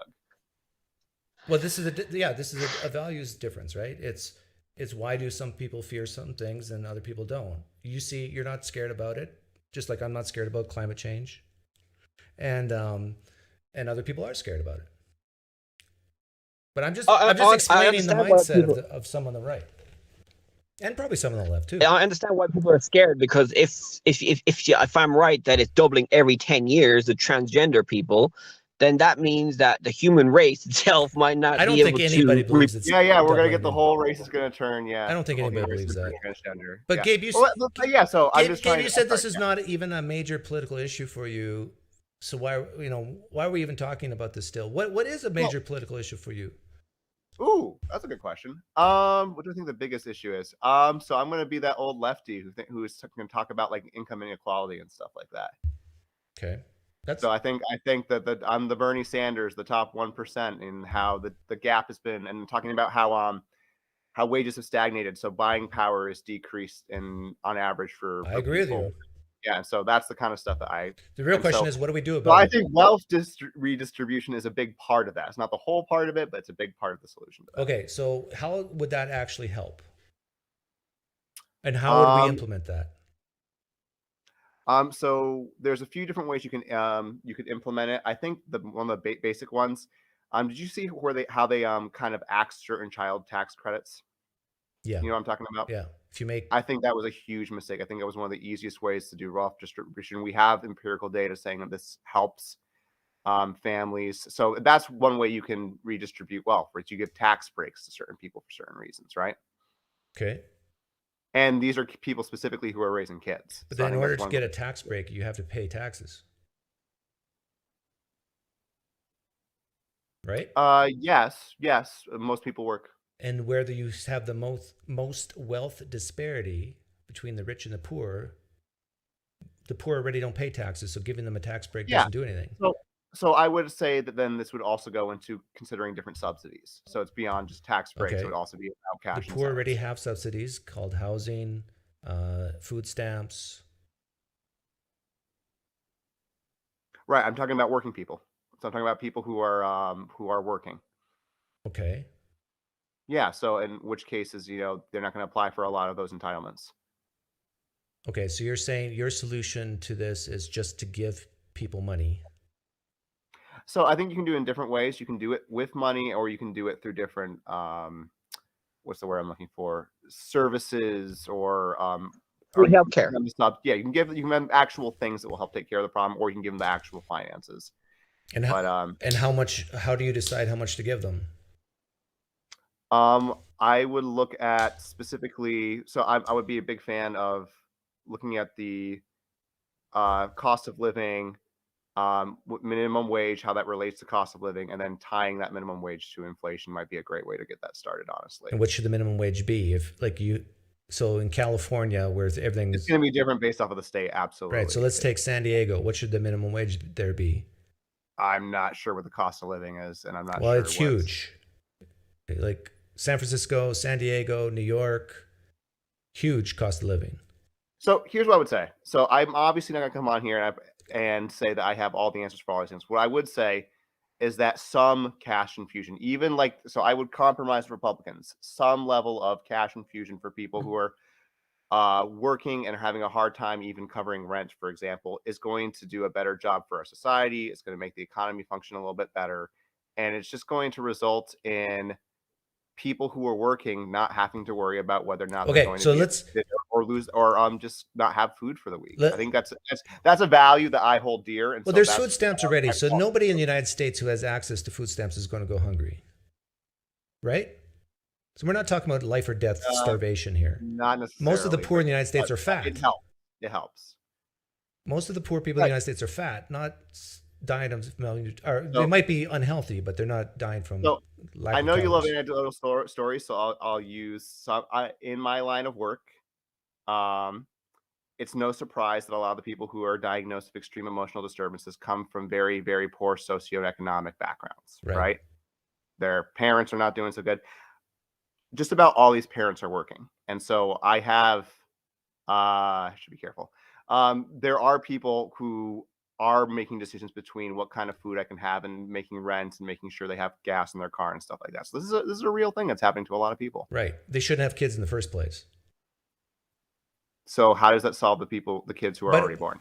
Yeah. Okay. So Yeah, that's what. you make this point a lot, but Yeah. it doesn't solve the actual Right. problem. Okay. So let's talk about how to solve the actual problem.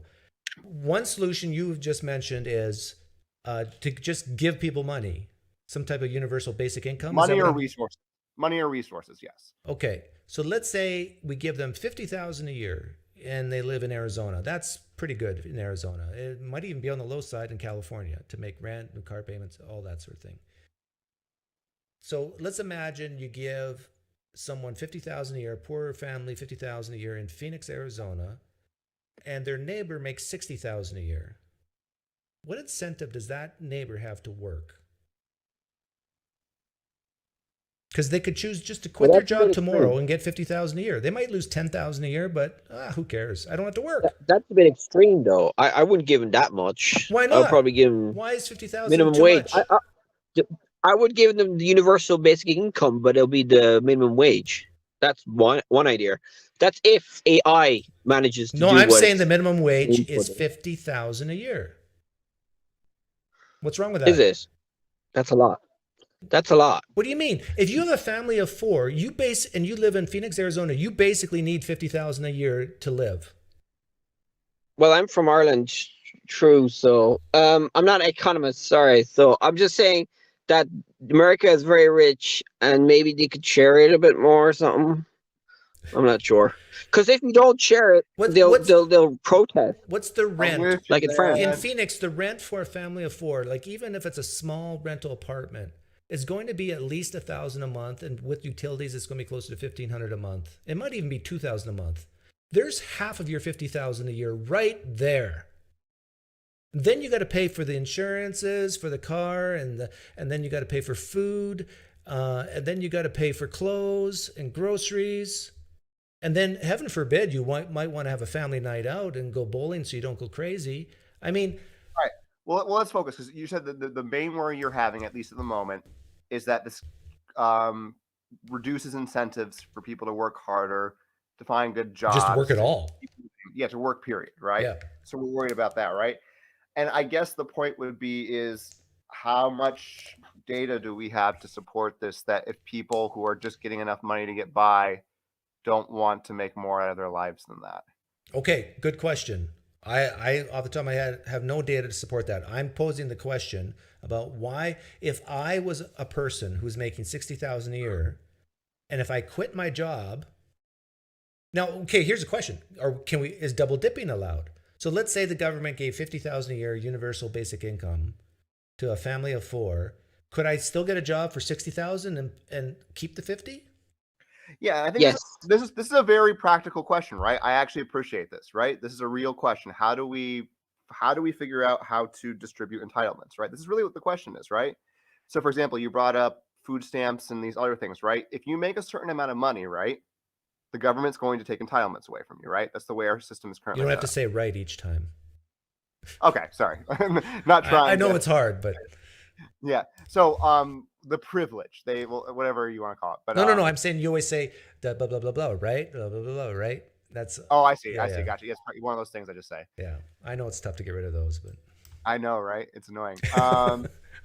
And so I would say that I'm actually a fan of. I don't like the fact that entitlements are just so quickly ripped away from people who are like finding their way out of like poverty. I think that's a terrible idea. So I would just structure it more progressively in a way that we do with our tax structure, right?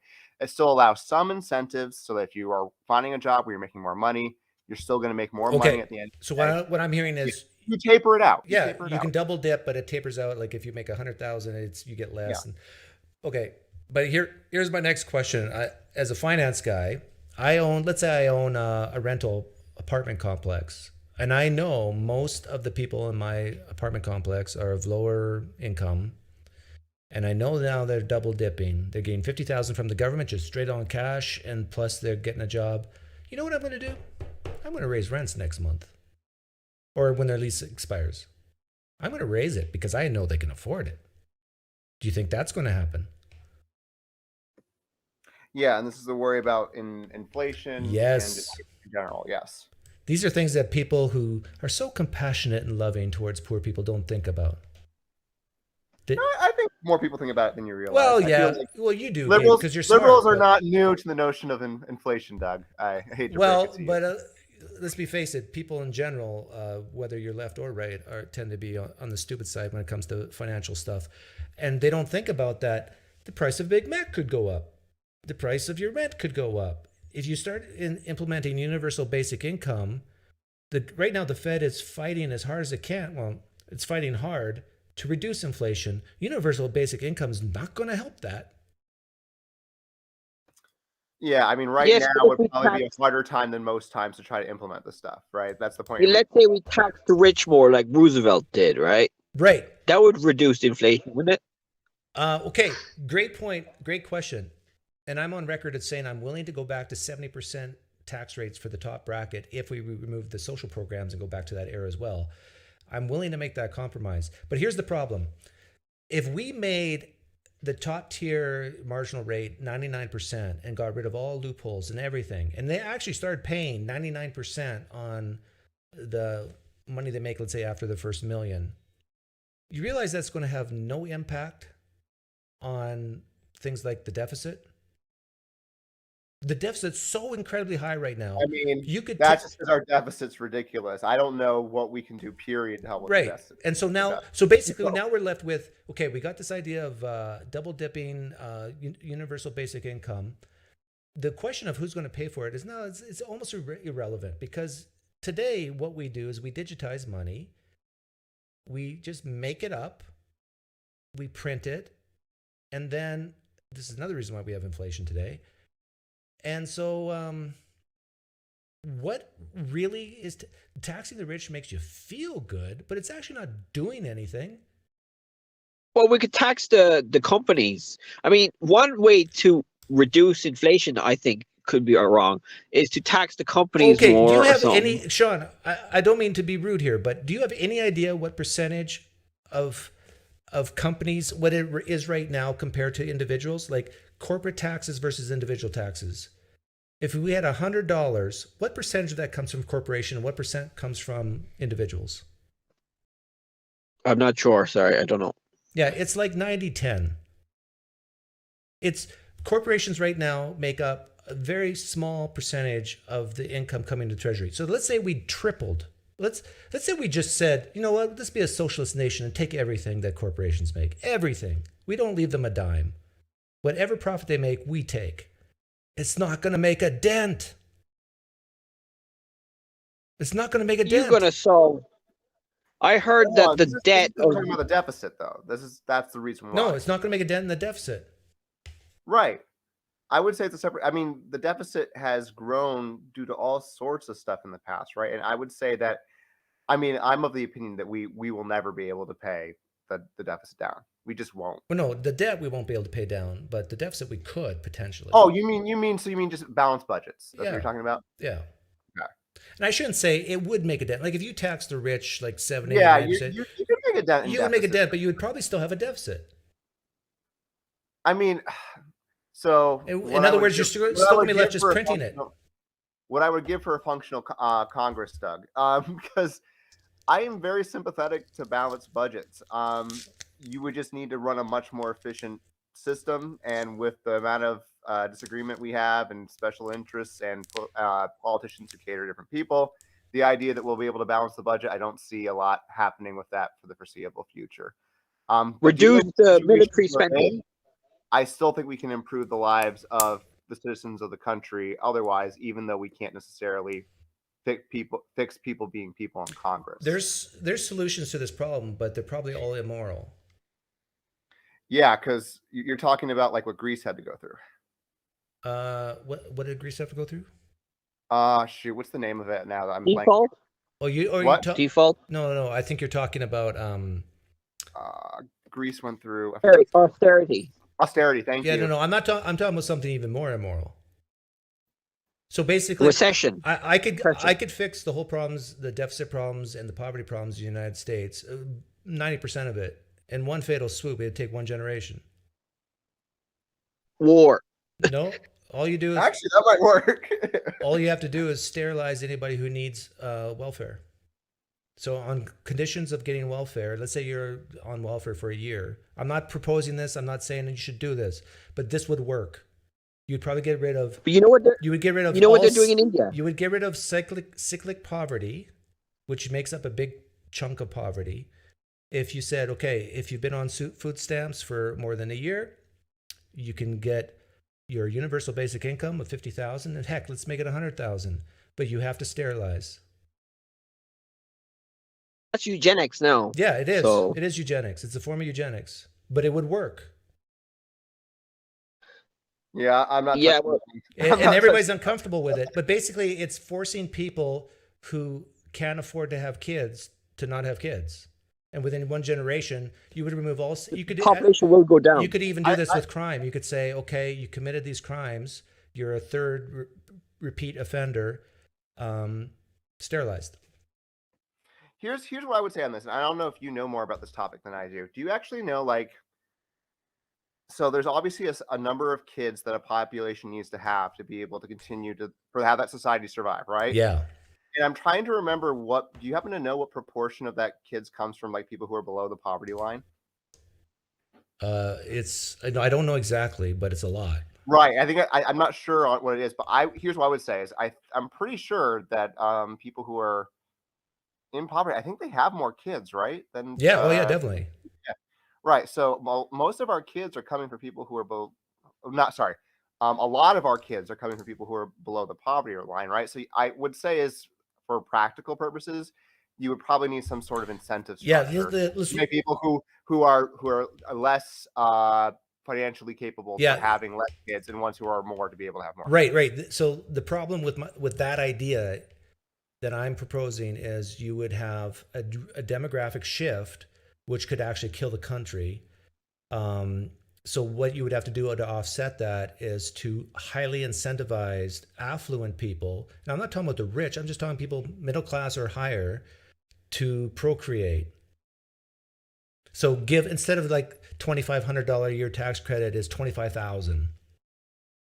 And I mean, like, it's. Yeah, you there's ways you could do it. Yeah, there are ways you could do it. So right now, the people who should be having kids, but out of selfishness or whatever, are not. And the people who shouldn't be having kids because they can't afford them and they become burdens to society are.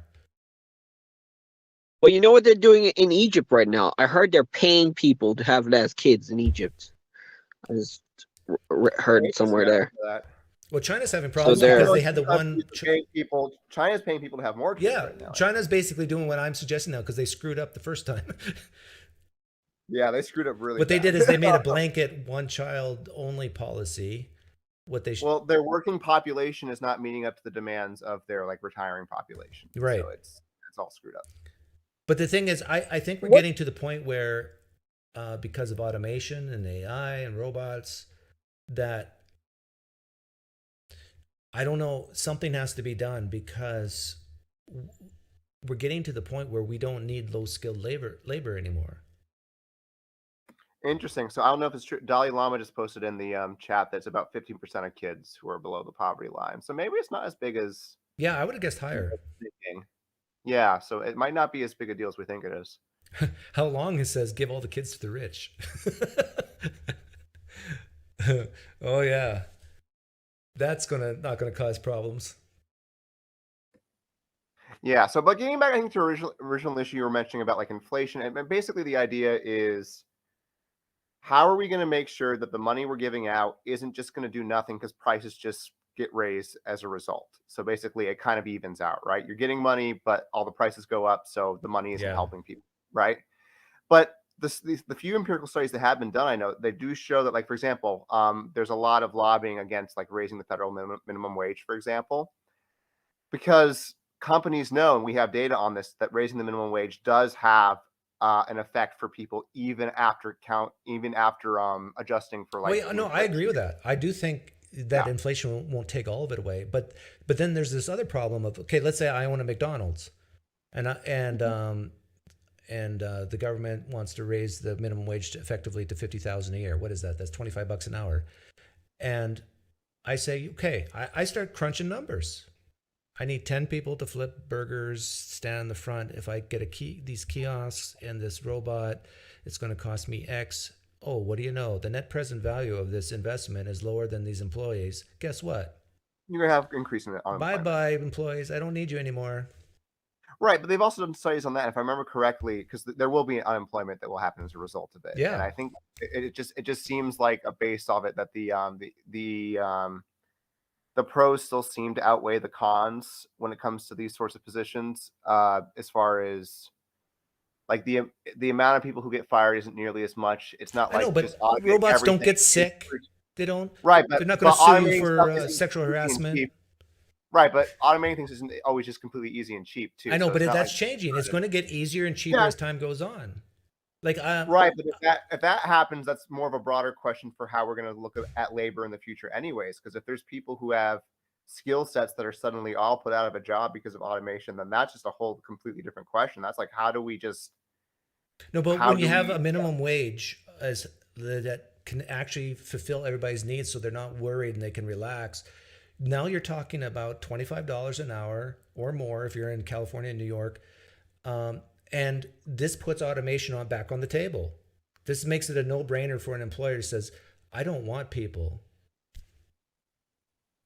Yeah, it's just I would say I'm of the opinion that I think the automation worries are a bit overrated, are a bit, in my personal opinion. I don't think I agree we're going too, to- but Yeah. are we going to say this 50 years from now? No. No, in the future it's going to increase more and more. Absolutely. Artificial intelligence might be better, not robots, but artificial intelligence might replace a lot of therapists and stuff like that, maybe.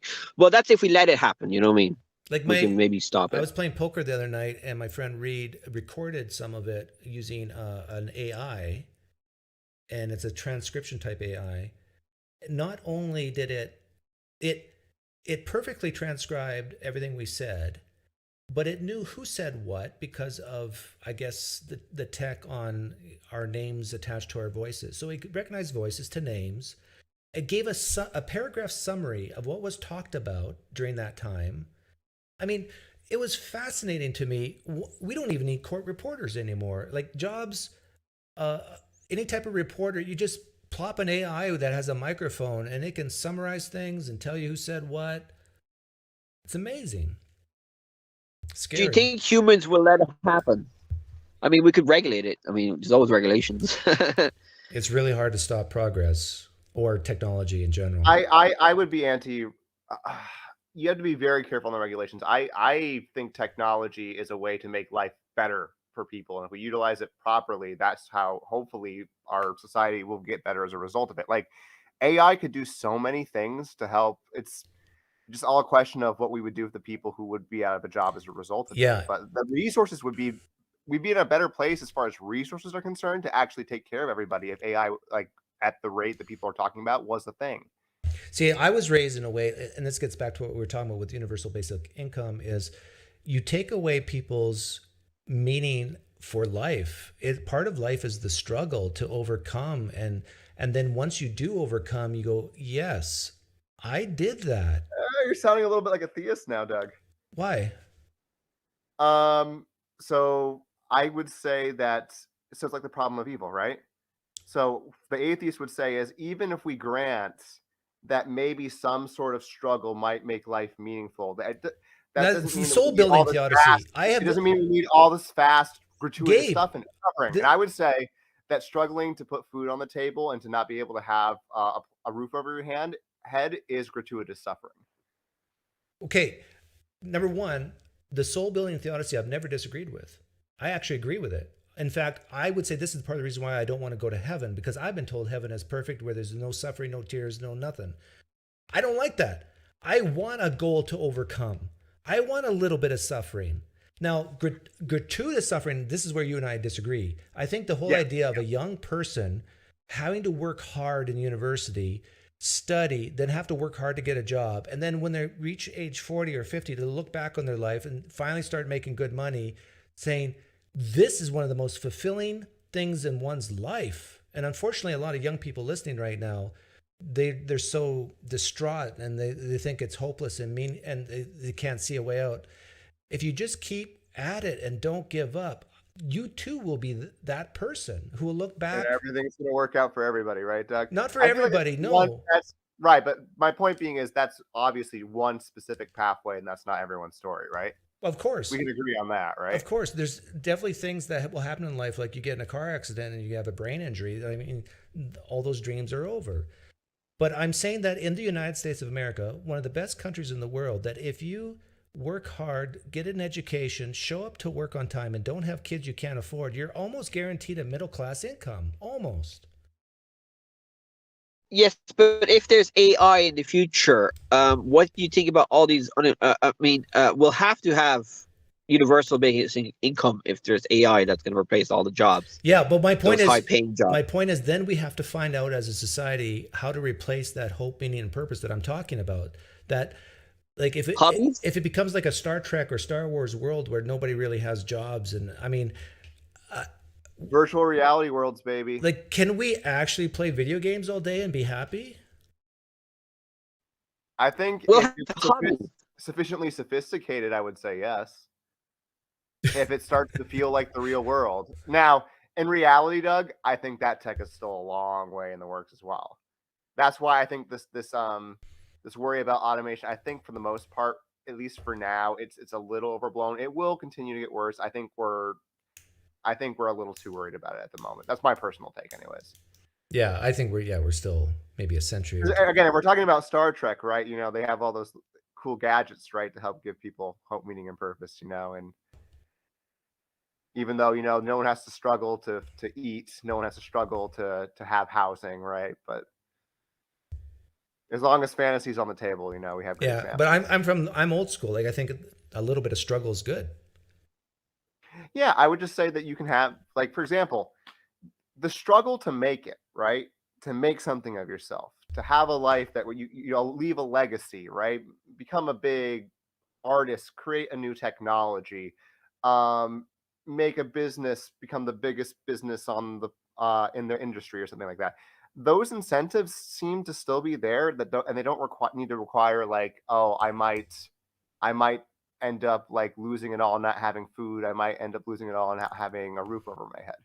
Yeah, we all disagree with. Well, I think you and I disagree with how much struggle is appropriate. You tend probably to make your bar higher, meaning far less struggle. I'm a little more okay with a little more pain and suffering. I'm still a realist. So, like, I'm still sympathetic, for example. Like, one thing conservatives, so here, I'll channel my Jordan B. Peterson, right? You have the conservative brain and then you have the liberal brain, right? And so you need both of them working in the so there's some truth to that, right? You need a numbers cruncher who will be like, how do we make these social programs most efficient? And I'm very sympathetic to that. We need realistic solutions. We're not going to just solve all of this stuff overnight. That's ridiculous. But my value system is that's what we should be doing. My value system is that if we have a greater number of people in the country who will have less suffering and have a greater well-being, that's a better thing for our society. And that's where I think our politics should be focused on. Whereas, now you can correct me if I'm wrong here, Doug, I would guess that you're more on a personal liberty sort of value spectrum, where it's like maybe the greater value for you is not so much like the greatest good for the greatest number, but more about freedom and personal liberty to make choices. And then if that results maybe in a little less well-being and a little more suffering, that's fine, because that liberty is such an important value that it's worth it. Some of my best memories is through struggle. And I bet you most people would agree with that. Yeah, sure. Again, I just don't see that as mutually exclusive with like raising the floor, so to speak, for society. Like, anybody who's been to university, if you look back and I ask you, okay, flashbacks, what do you remember about university? You'll probably answer those late nights studying for a test, going into the test full of coffee, and then actually finishing the test, getting your grade back, and saying, yes, I did it. Well, let me say this as a former student who just graduated less than a year ago. That is true. And yet there's also a lot of memories of people afterwards struggling to find jobs in their field after graduation. So again, it's like the story is complicated, right?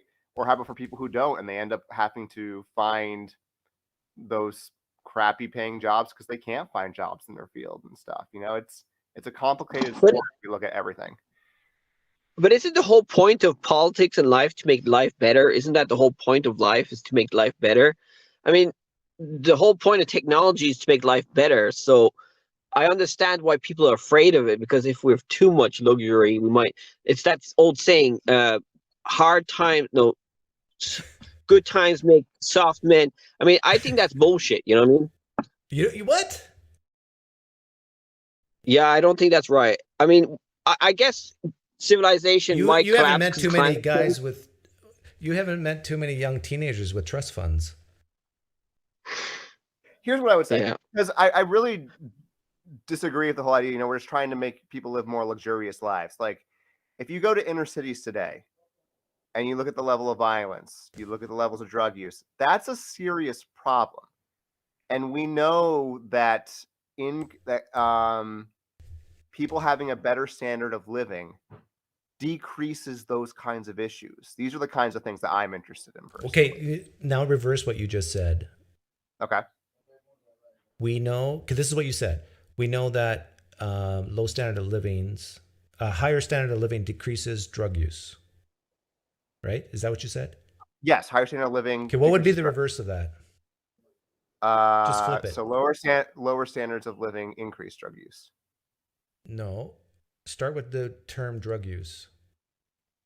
Higher standards of drug use. Higher drug use leads to. Is more common in those.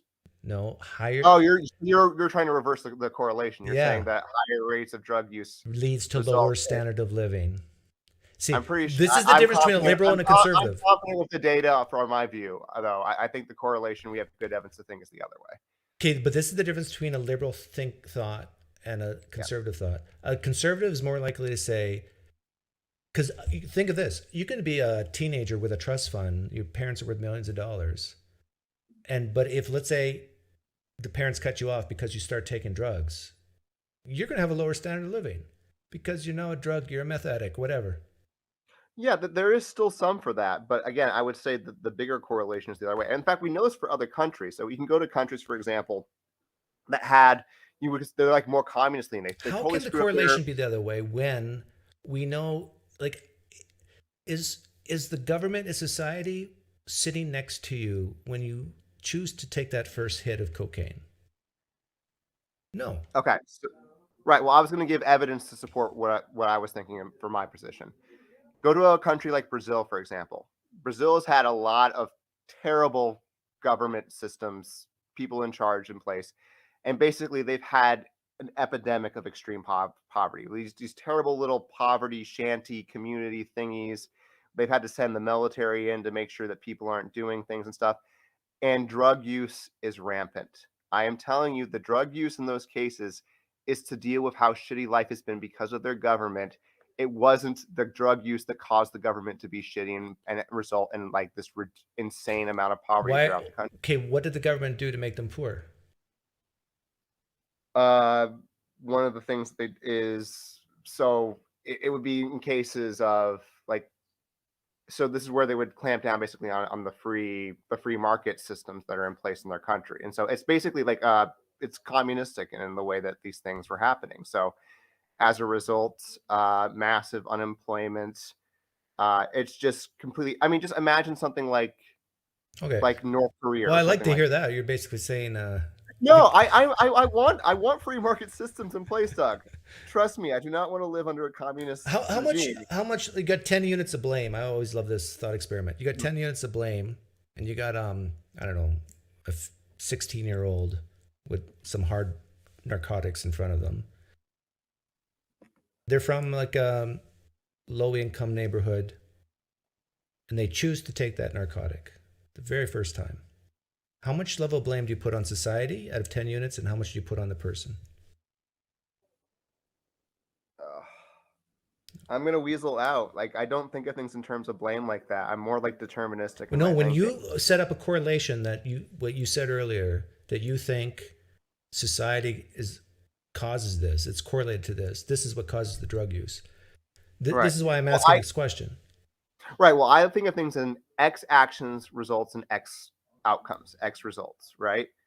And so basically, when I hear like blame and personal responsibility, I'm almost as thinking people are assuming free will in this case. It's like it wasn't like the kid. It wasn't like the kid was going to, through the sheer power of their will, they would have just made a different choice. It's like, no, they were going to make the choice they were going to make. The government was going to do what they were going to do. Yeah, fair enough. And then we are trying to figure out what we're if you do, start right? talking this way, well, there's no free will. This is all a matter of luck or whatever.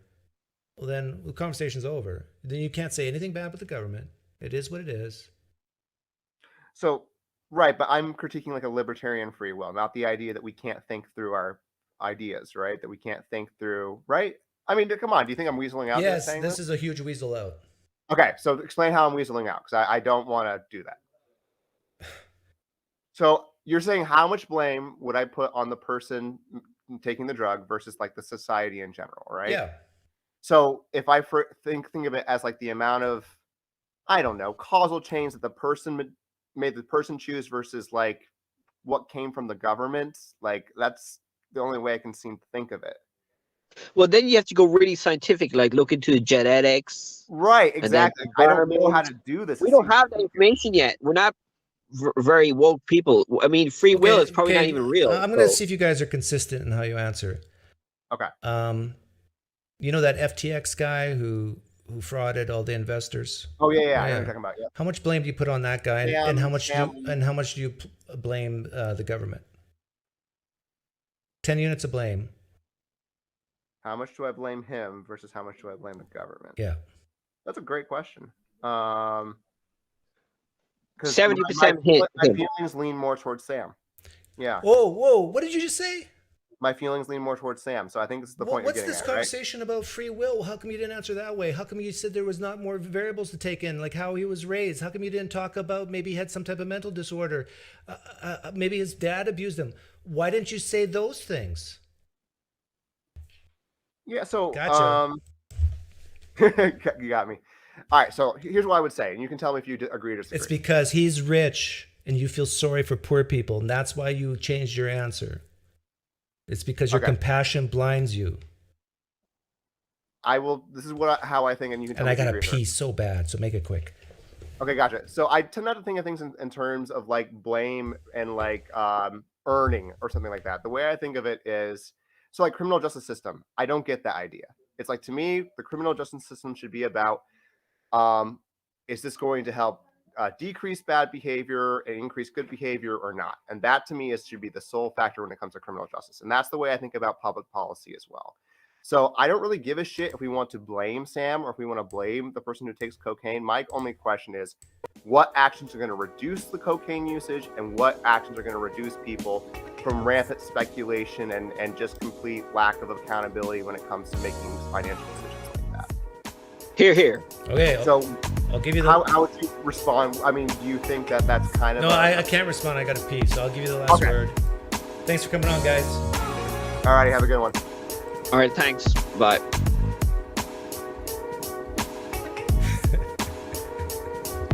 That was fun.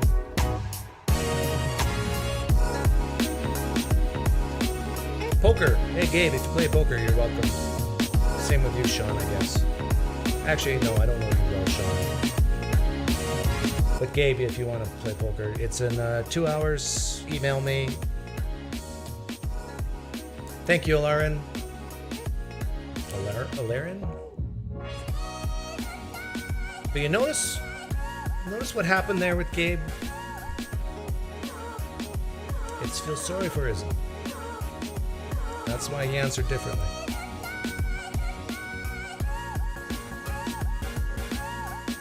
We got to get to a point in society where we can blame poor people.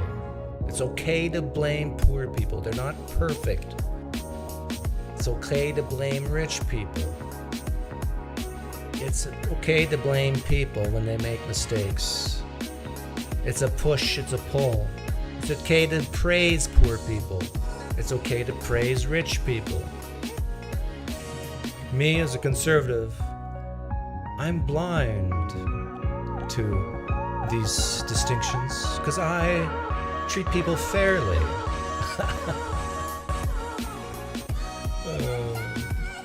A scale of 1 to 10, how much do you hate me now?